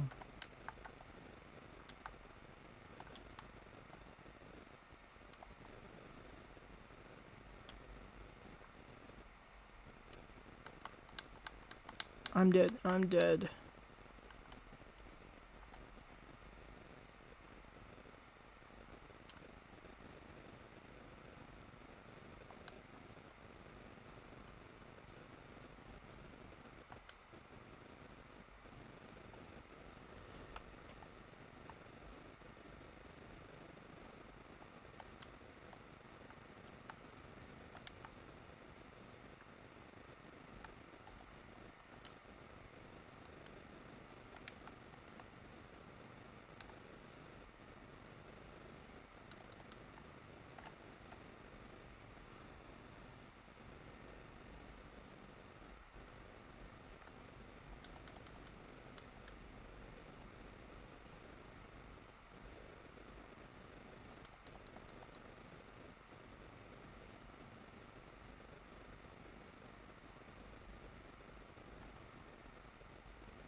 Slade, let's go.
I'm gonna wait for someone to pick, because I do need the tempered Stygian's an ogre.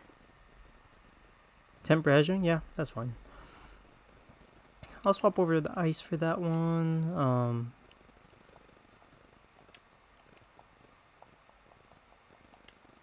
Because like it consistently does a lot more damage than with raw, since element hits through cutting hit zones. Like that's just how it works, kind of. Like it bases damage calculation off of elements instead of cutting. So yeah. Rajang. Okay. Yeah, this is needed for the tier 2 level of slots, so you do need to farm him as well. Kind of annoying, but you know. Gonna kill these Apnonoth here for some preemptive energy charge. I'm gonna leave that one while I'll desecrate this one. There we go. Okay. Now sharpen.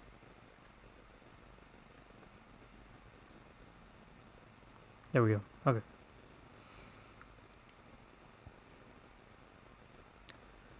But yeah, I have like 200 hours on Charge Blade right now, or not 200 on Monster Hunter World right now.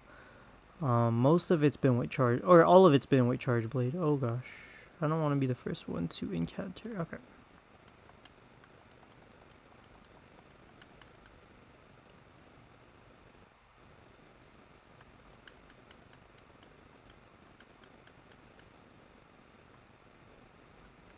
Please don't find it in tunnel.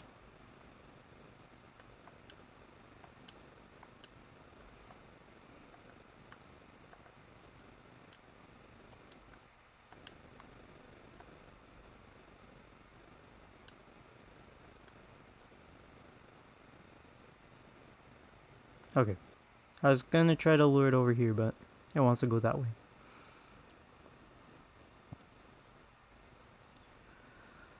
So yeah, I think this is a bit weird, so I'm gonna pause this. Make it like slightly audible so there's nothing whenever I'm taking pauses from talking. And then yes, okay. Now we're good.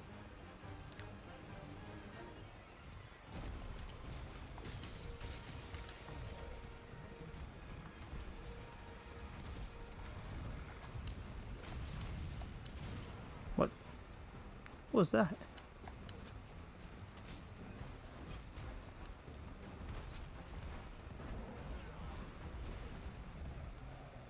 Yeah, Rajang solo's kind of bad in this game.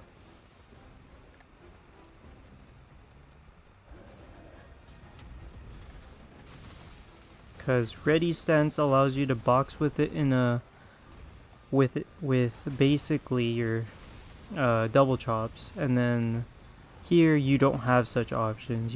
You have to wait, and Rajang offers very few opportunities to actually wait. Ah man.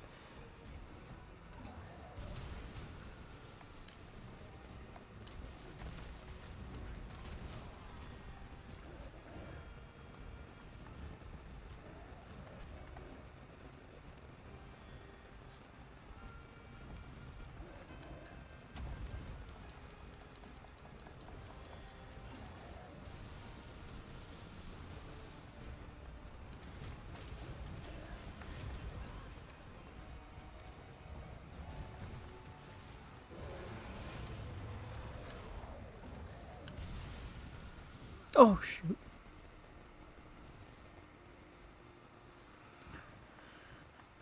Sorry.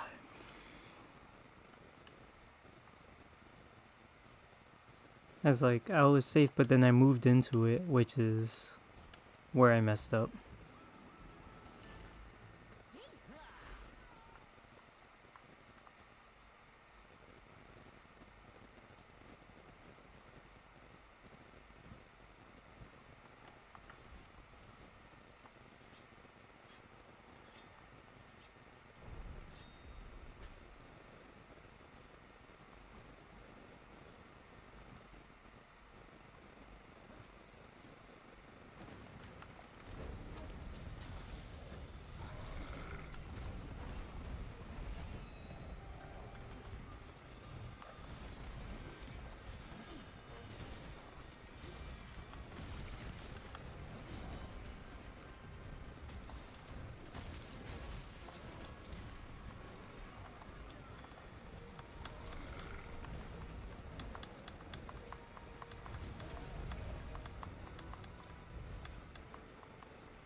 Short combo here. And then switch.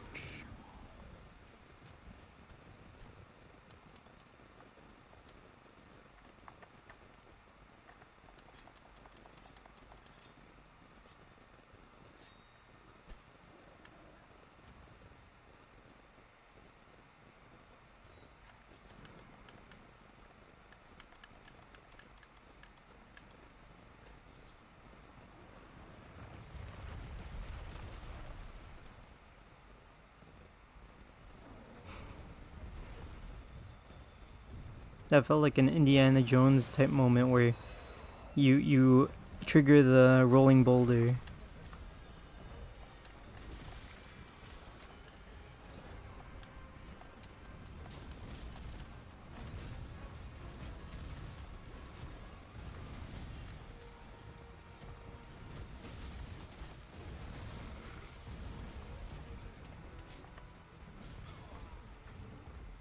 Heals for days.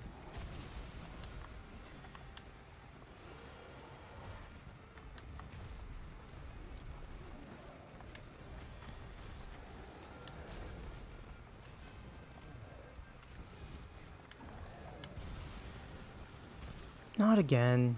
Fucking shit.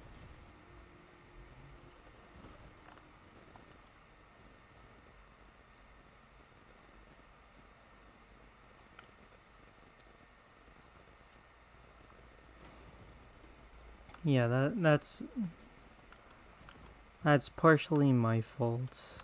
Not in that sense, because I was expecting him to aim at me, and then the beam missed, so I didn't get my guard point off. So I should have just guarded first, and then if it landed, morph into. But I made an over prediction there. I was expecting guess areas.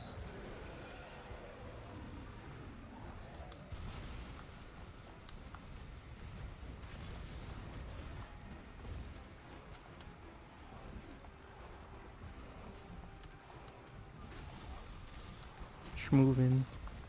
Wait.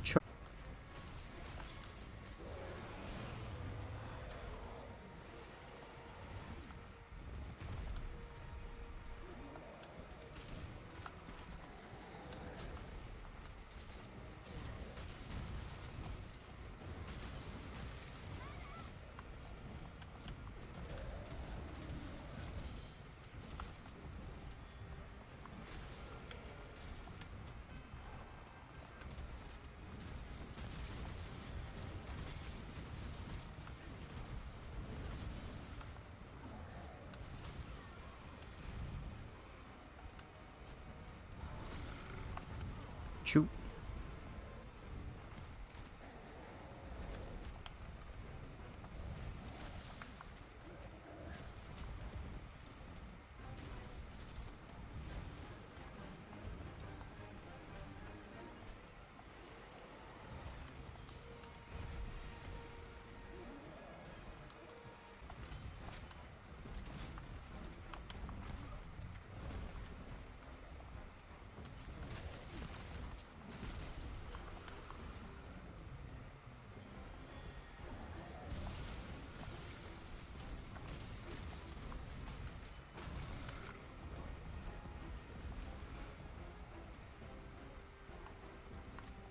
I think the best course of action is to cap this thing, regardless of what hub person leader says.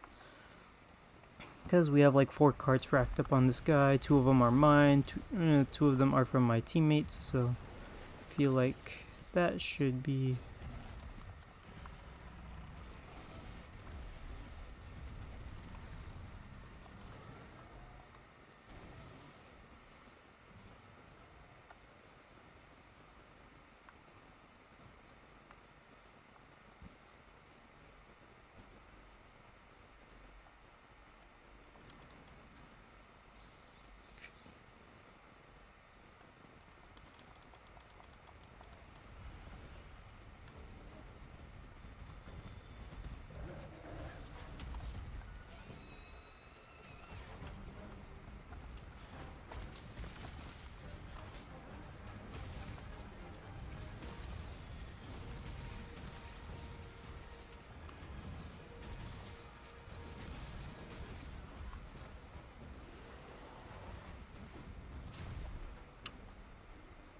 You saw that, right?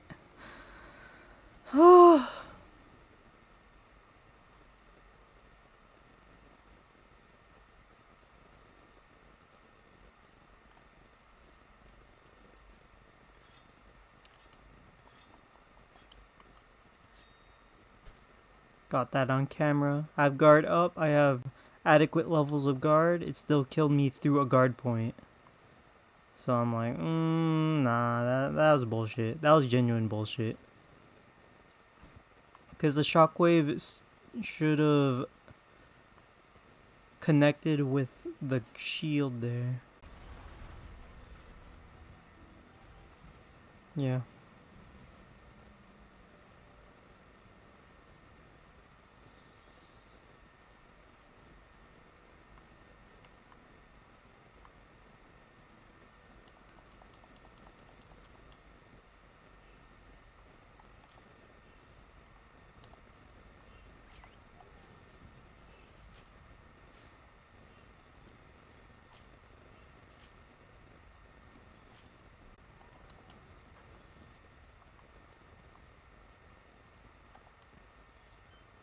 Ooh. Let's get this. This is one of the big bones. So yeah. Yeah, that was like 4 cards. Oh no. Yeah. No, 3 cards on my end. Oh. 2 of them were from the beam. 1 of them was from a slam that pierced through shield. Or behind shield. I'm like, yeah. No, that's not good.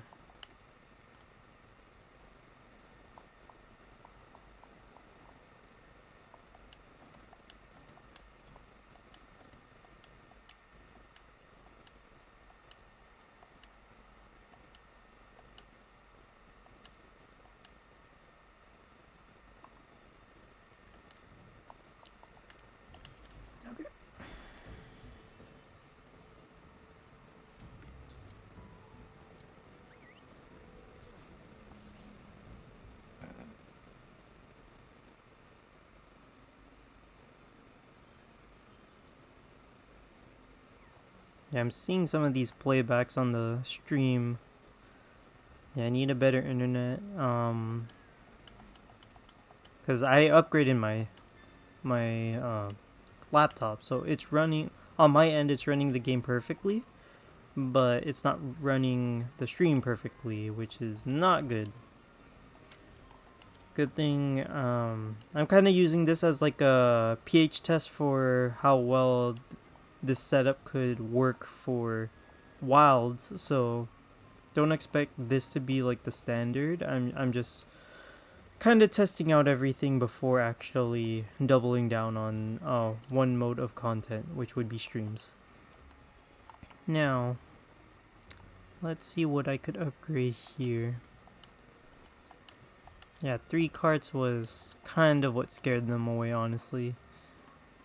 I don't blame them. If someone was carting 3 times in a hunt, I would be like, yeah, get out. I'm like, yeah, but Rajang, I'm scared of this matchup in World. I kind of just shit on him in Rise Break. Am I gonna do a time attack about it? Probably not.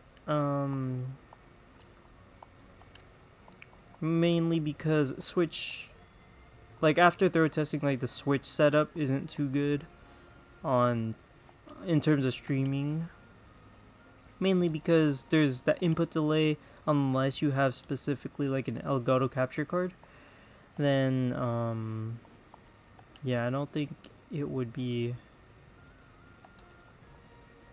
worth the investment to get the capture card, especially since Switch is effectively done, or Rise Break is done, and I don't think it's gonna follow up with Switch 2 or whatever. But who knows? I could always be wrong, right? So slots 2, yeah, I think water should be next. Then yeah, okay.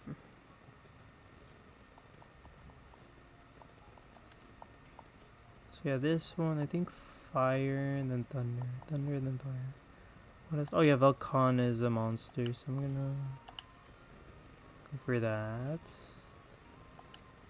go for that. And then everybody's just waiting on dragon holds. Now, that means I just need one material to finish off my weapon. Everything else should be ready to go. Like, I'll show you. Basically, look at that. Element attack. Wait, I forgot. I hopped it over here. Roll back. This, roll back that.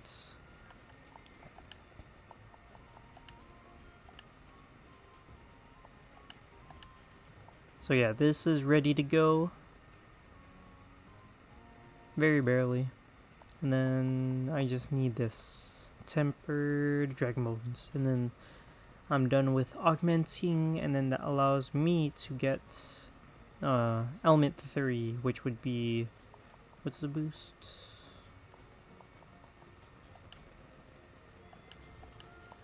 What would the boost be? So it's another 3. So you get 6. No, you get...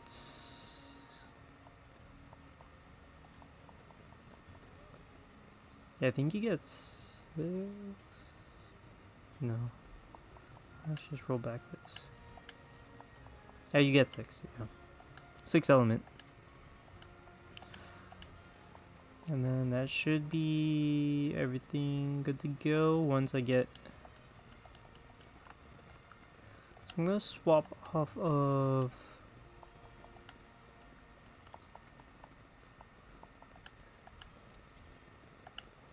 But yeah, I like this. I like the helmet here. It's like similar to the Almudron helm in the sense it's a very like Final Fantasy / Kingdom Heartsy. I could not find another helmet that was like better, but this one it works for this look. The only thing is that the Guild Palace does not match with this weapon. The Devil Joe one actually does, but I like using the Devil or the Guild Palace Charger Blade. Now everyone's here.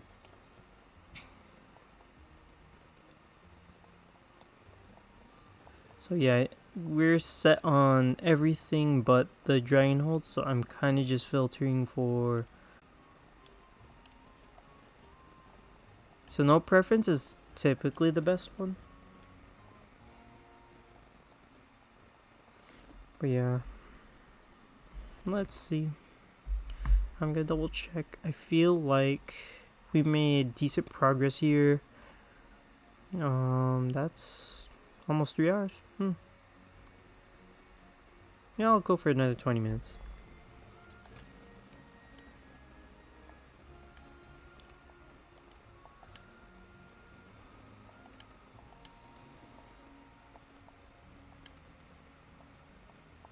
Ode to the Destruction. This one's good as both practice for Ruiner Nargigante and great Spirit Gems, but we have like 5, and I only need 1, so we don't. But yeah, actually, might as well, right?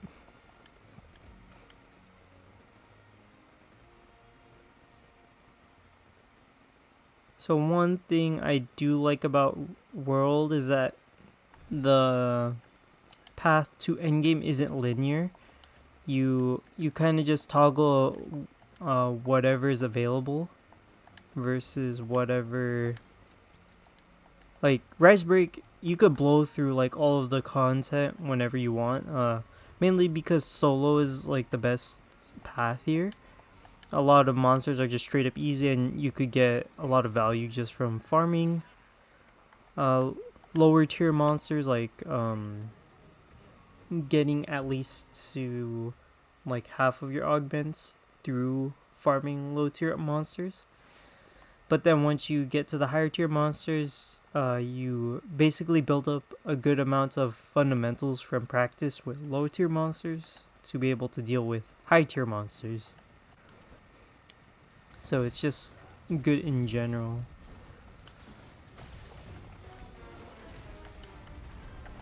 So yeah.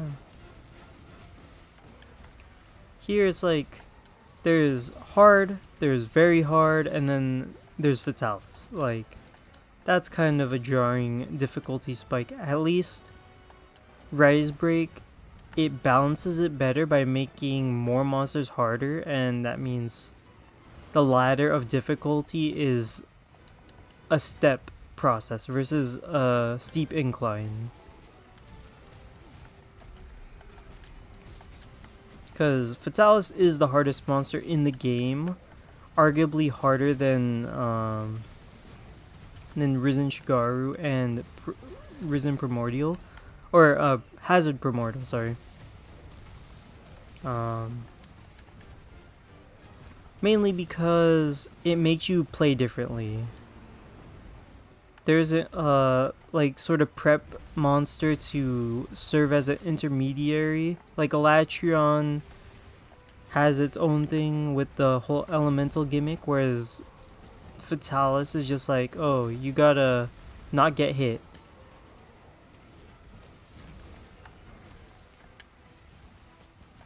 In a game that some weapons straight up can't avoid AoE attacks that a lot of Fatalis's moveset is circled upon, or is centered around. So I'm just like, it's not that it's a bad fight or it's too hard for Monster Hunter, it's just that there isn't a good progression up to it. It's kind of just like, here's Brachydios, and then you have to fight Elatrion, which is notably harder. And then there's Fatalis. Like, that's my main issue with Fatalis. There should have been like some kind of warm-up fight that'll allow you to deal with Fatalis without having to look up specific strategies that work. Like, Monster Hunter is about walking into a hunt, learning the monster's patterns, and then kind of just studying them ahead of time. Where Fatalis differed is that it required you to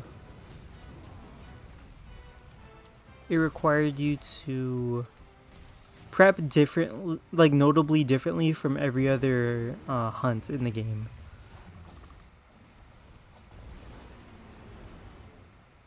Like, you had to have like some kind of setup for health augmentation because Fatalis did way too much damage. You basically had a bunch of patterns that are not shared by any monster in the game either. So you're kind of just going in blind on a first playthrough. On top of that,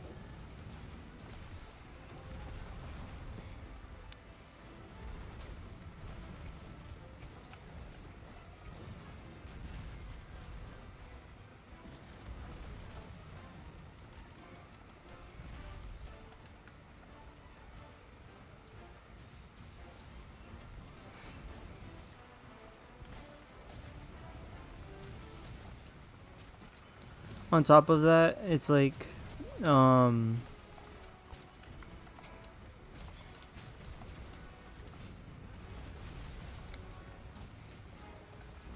it was so centralizing to meta that like basically every other build aside from like probably Safi'jiiva became invalidated. So it's like you could get the super cool armor set, but you have to defeat this monster. And then the last issue is that like it just straight up walls people because the first part of the fight is you have to fight it solo. There's no online, you kind of just have to straight up kill it, look up strategies to solo, and then by that point, if you can't meet the damage requirement, then you're not gonna beat this hunt, period.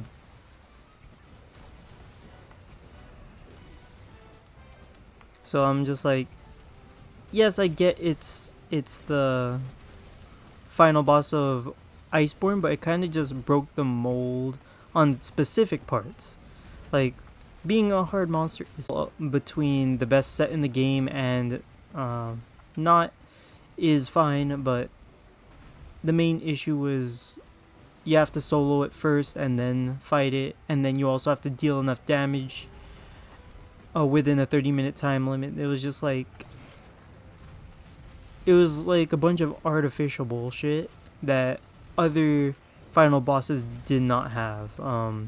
Like Atal Ka, like Atal Ka was a hard-ish fight. You did have to like do the whole mini game of climbing its mecha armor, but at least you had 50 minutes to fight it. You could fight it in a group, and the fight was like broken up into several phases, the rules.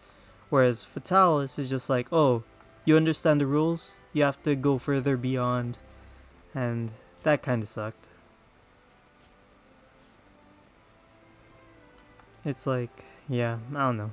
I'll give like a formal review of Fatalis and like Iceborne once I beat Fatalis, but I'm kind of just I fought it once and then did my research on how to fight it afterwards so that I could prep for it, and then looked up additional stuff like sets and best strategies. So I'm kind of just dragging my feet on fighting him, but for the most part, I'm effectively good to go in terms of fighting it. It's just that I don't want to grind the matchup just yet. Like, I have Safi'jiiva armor, Elatrion charge blade, and then almost fully augmented Elatrion charge blade. But yeah. And then in comparison, Primordial is a slightly easier boss in the sense that yes, he's fast and he has a bunch of combos, but you have the ability, you have the options to deal with his bullshit. A lot, or Fatalis is kind of deny all of yours unless you just straight up dodge my attacks. Like, that kind of sucks. Shielding weapons are at a disadvantage matchup wise, because if you try to block Fatalis' attacks, you're not gonna be alive for long, because a lot of them just like guard lock you and then burn through your health through chip damage and your sharpness as well. So your damage goes down, your ability to fight back is down, and you have to like turtle behind your shield versus actually hitting Fatalis.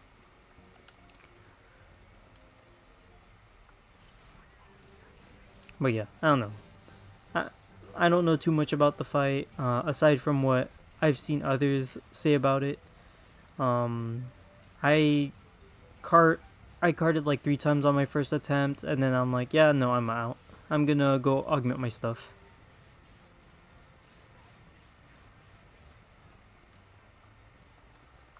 But yeah.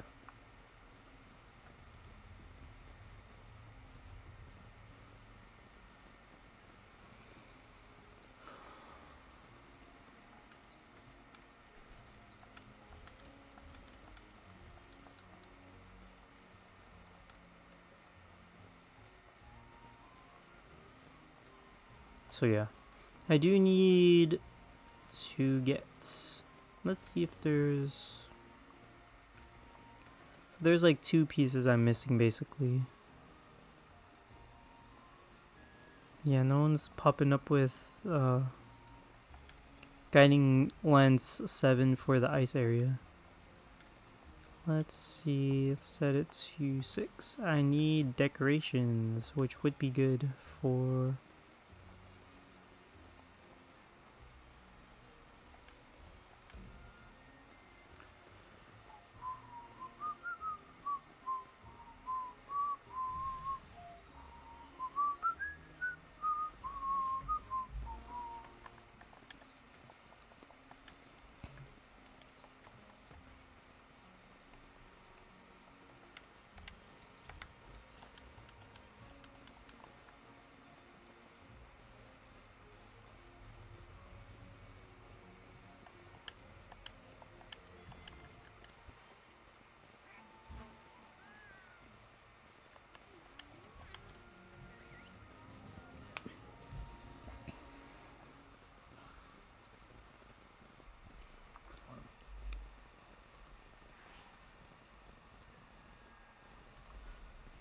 So yeah, just double checking. Yeah, my phone's lagging, so I'm not sure if that's a good gauge of whether my actual stream is lagging. But it looks like the stream is going well. Phew.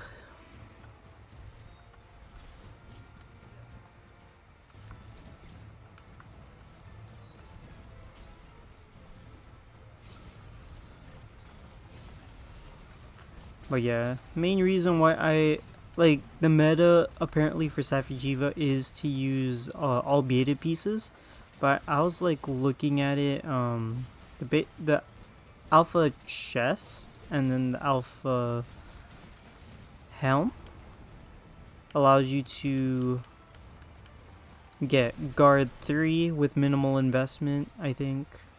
Wait, let me double check. I think that was a different build, but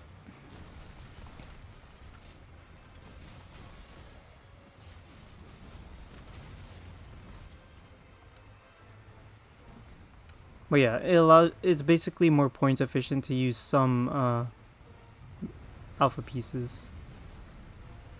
Also for specifically Elatrion, negating like every blight is a huge huge boost to your survivability because you aren't getting hit with stamina reduction or burn or anything like that.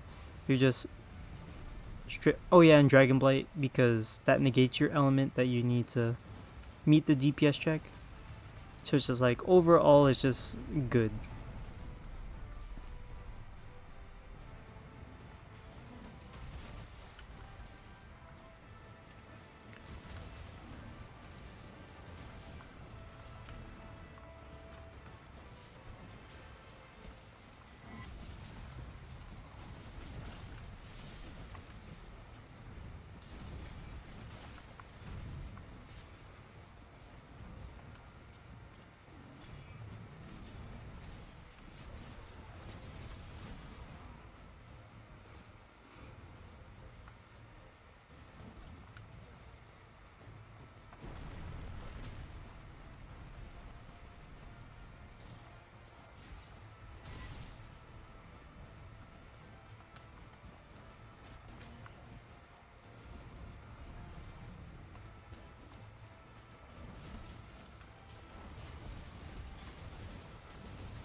If he attacks me, I'm dead.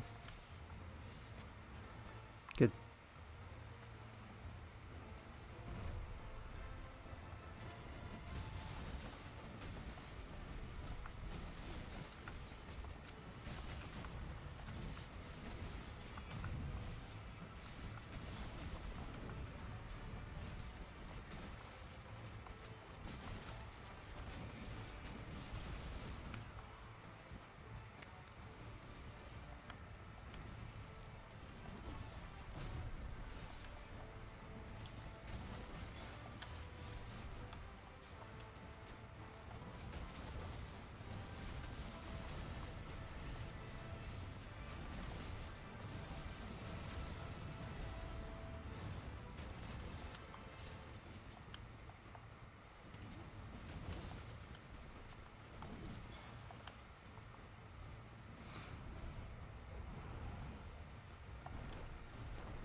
Good thing my armor is augmented.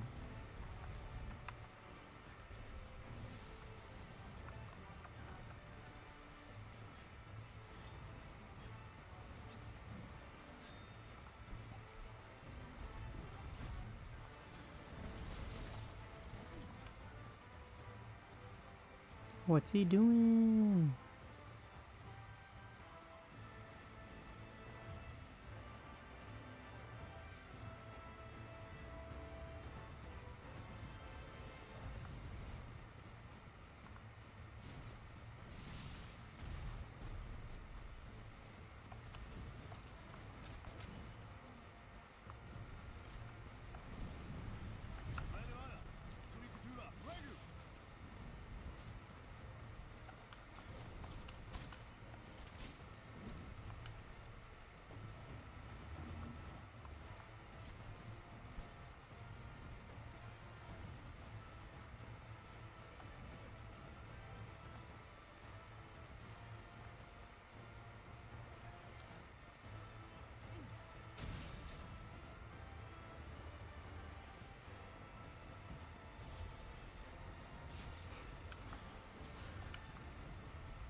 Wait.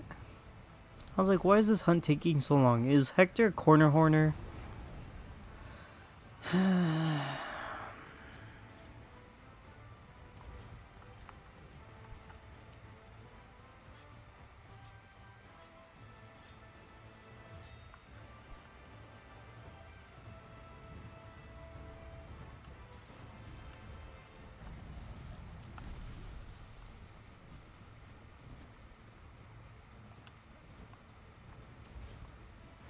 Oh, he's dead. Oh, never mind.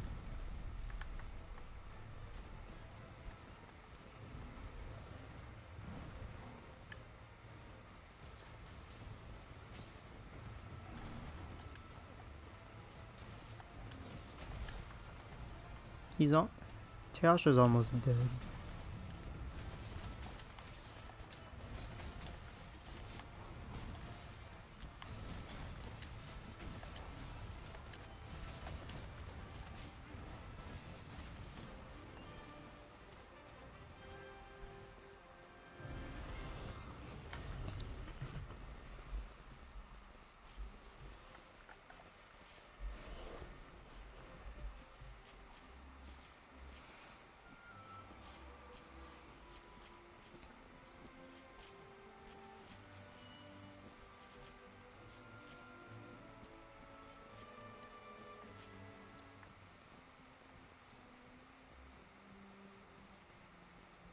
Here's hoping I actually get good decorations. Cause I've been getting a lot of garbage lately, so I'm like, no, I don't want it.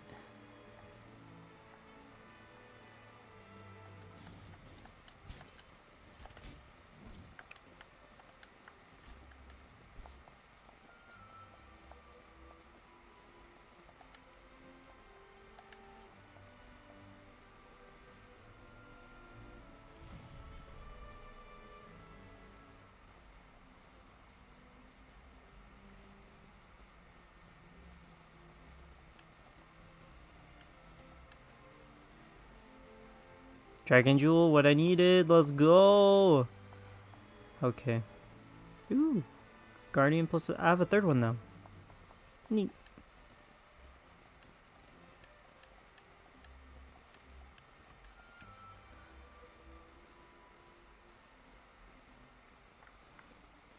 So yeah, let me finish off this set.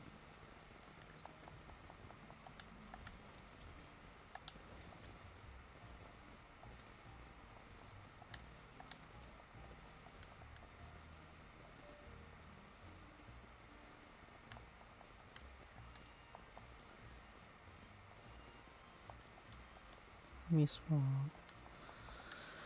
Wrong loadout.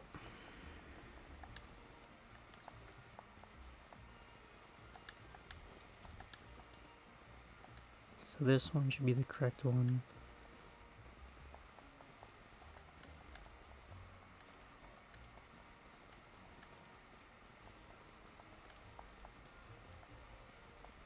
There we go. So let's check the other ones. Yeah, I got 3, 4. Yeah, everything but fire. Neat. But yeah, so this is the final version. So health boost. And then the reason why we're not really running attack investment is because, one, there's no space on this build.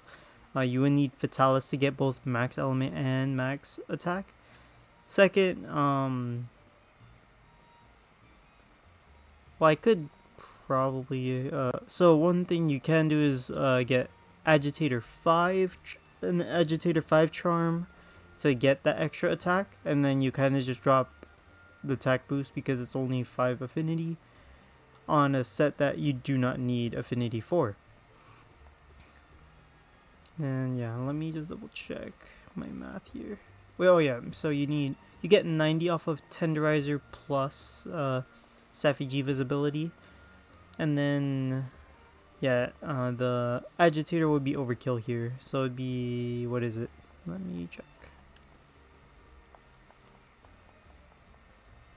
So yeah, for level 5, that'd be 10. So you'd be at a half long sharpness, long-ish sharpness, and then also have a good raw. Missing out on 4 points of attack means you drop 12 raw attack. And then, yeah, that would be 20, you'd be 110 affinity. And then actually you could drop 1 point of Tenderizer for that, so that would be, you'd still be at 90, but less of it is staked in weakness exploit. So that's an option, but I have yet to upgrade my Agitator 5 charm, and the Razor Sharp charm is just nice and comfy for now. So that's the main reason. But yeah, this set is effectively done save for the charm. Now, let me save that.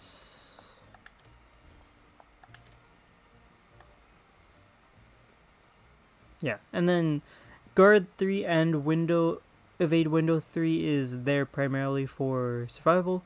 Guard 3, you're not supposed to be guarding, but it's a safety option in case you're stuck in a pinch. Having no guard will mean that you are locked into more attacks in general. So guard 3 will allow you to hopefully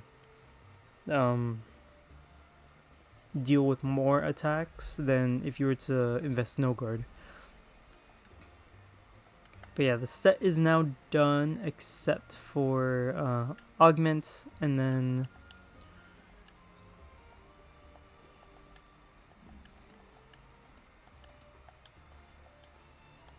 And then one thing I can do, I would need to farm a lot of stuff for Agitator 5. I think I do have the materials for it. So this one just needs the Kulft Roth one. I don't need that because it's not too big of a boost. What is it? Plus 12, plus 15, plus 5 affinity. 15 is not that, is less value than Agitator. So here I would need to fight Tempered Black Diablos, which is available at Desert 7, and then Black Brachydios that I could just buy, and then I need to get a bit more investment there.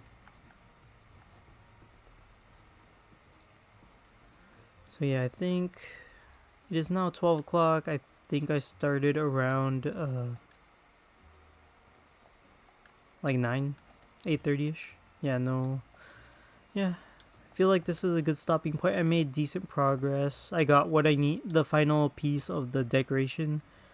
And instead of getting vitality, dragon, the third point of dragon plus 2 is better long term because I could just slap those on the Fatalis set, so that's good.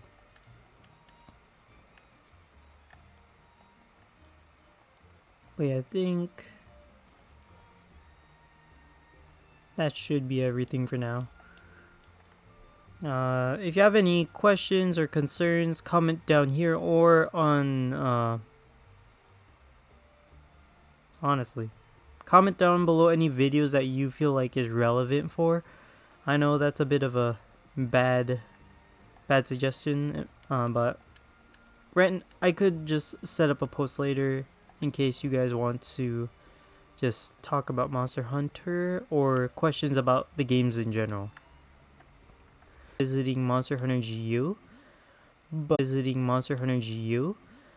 but not with Chargeblade. I'm gonna swap over to Longsword. I'm kind of done playing Chargeblade and Monster Hunter GU for that reason.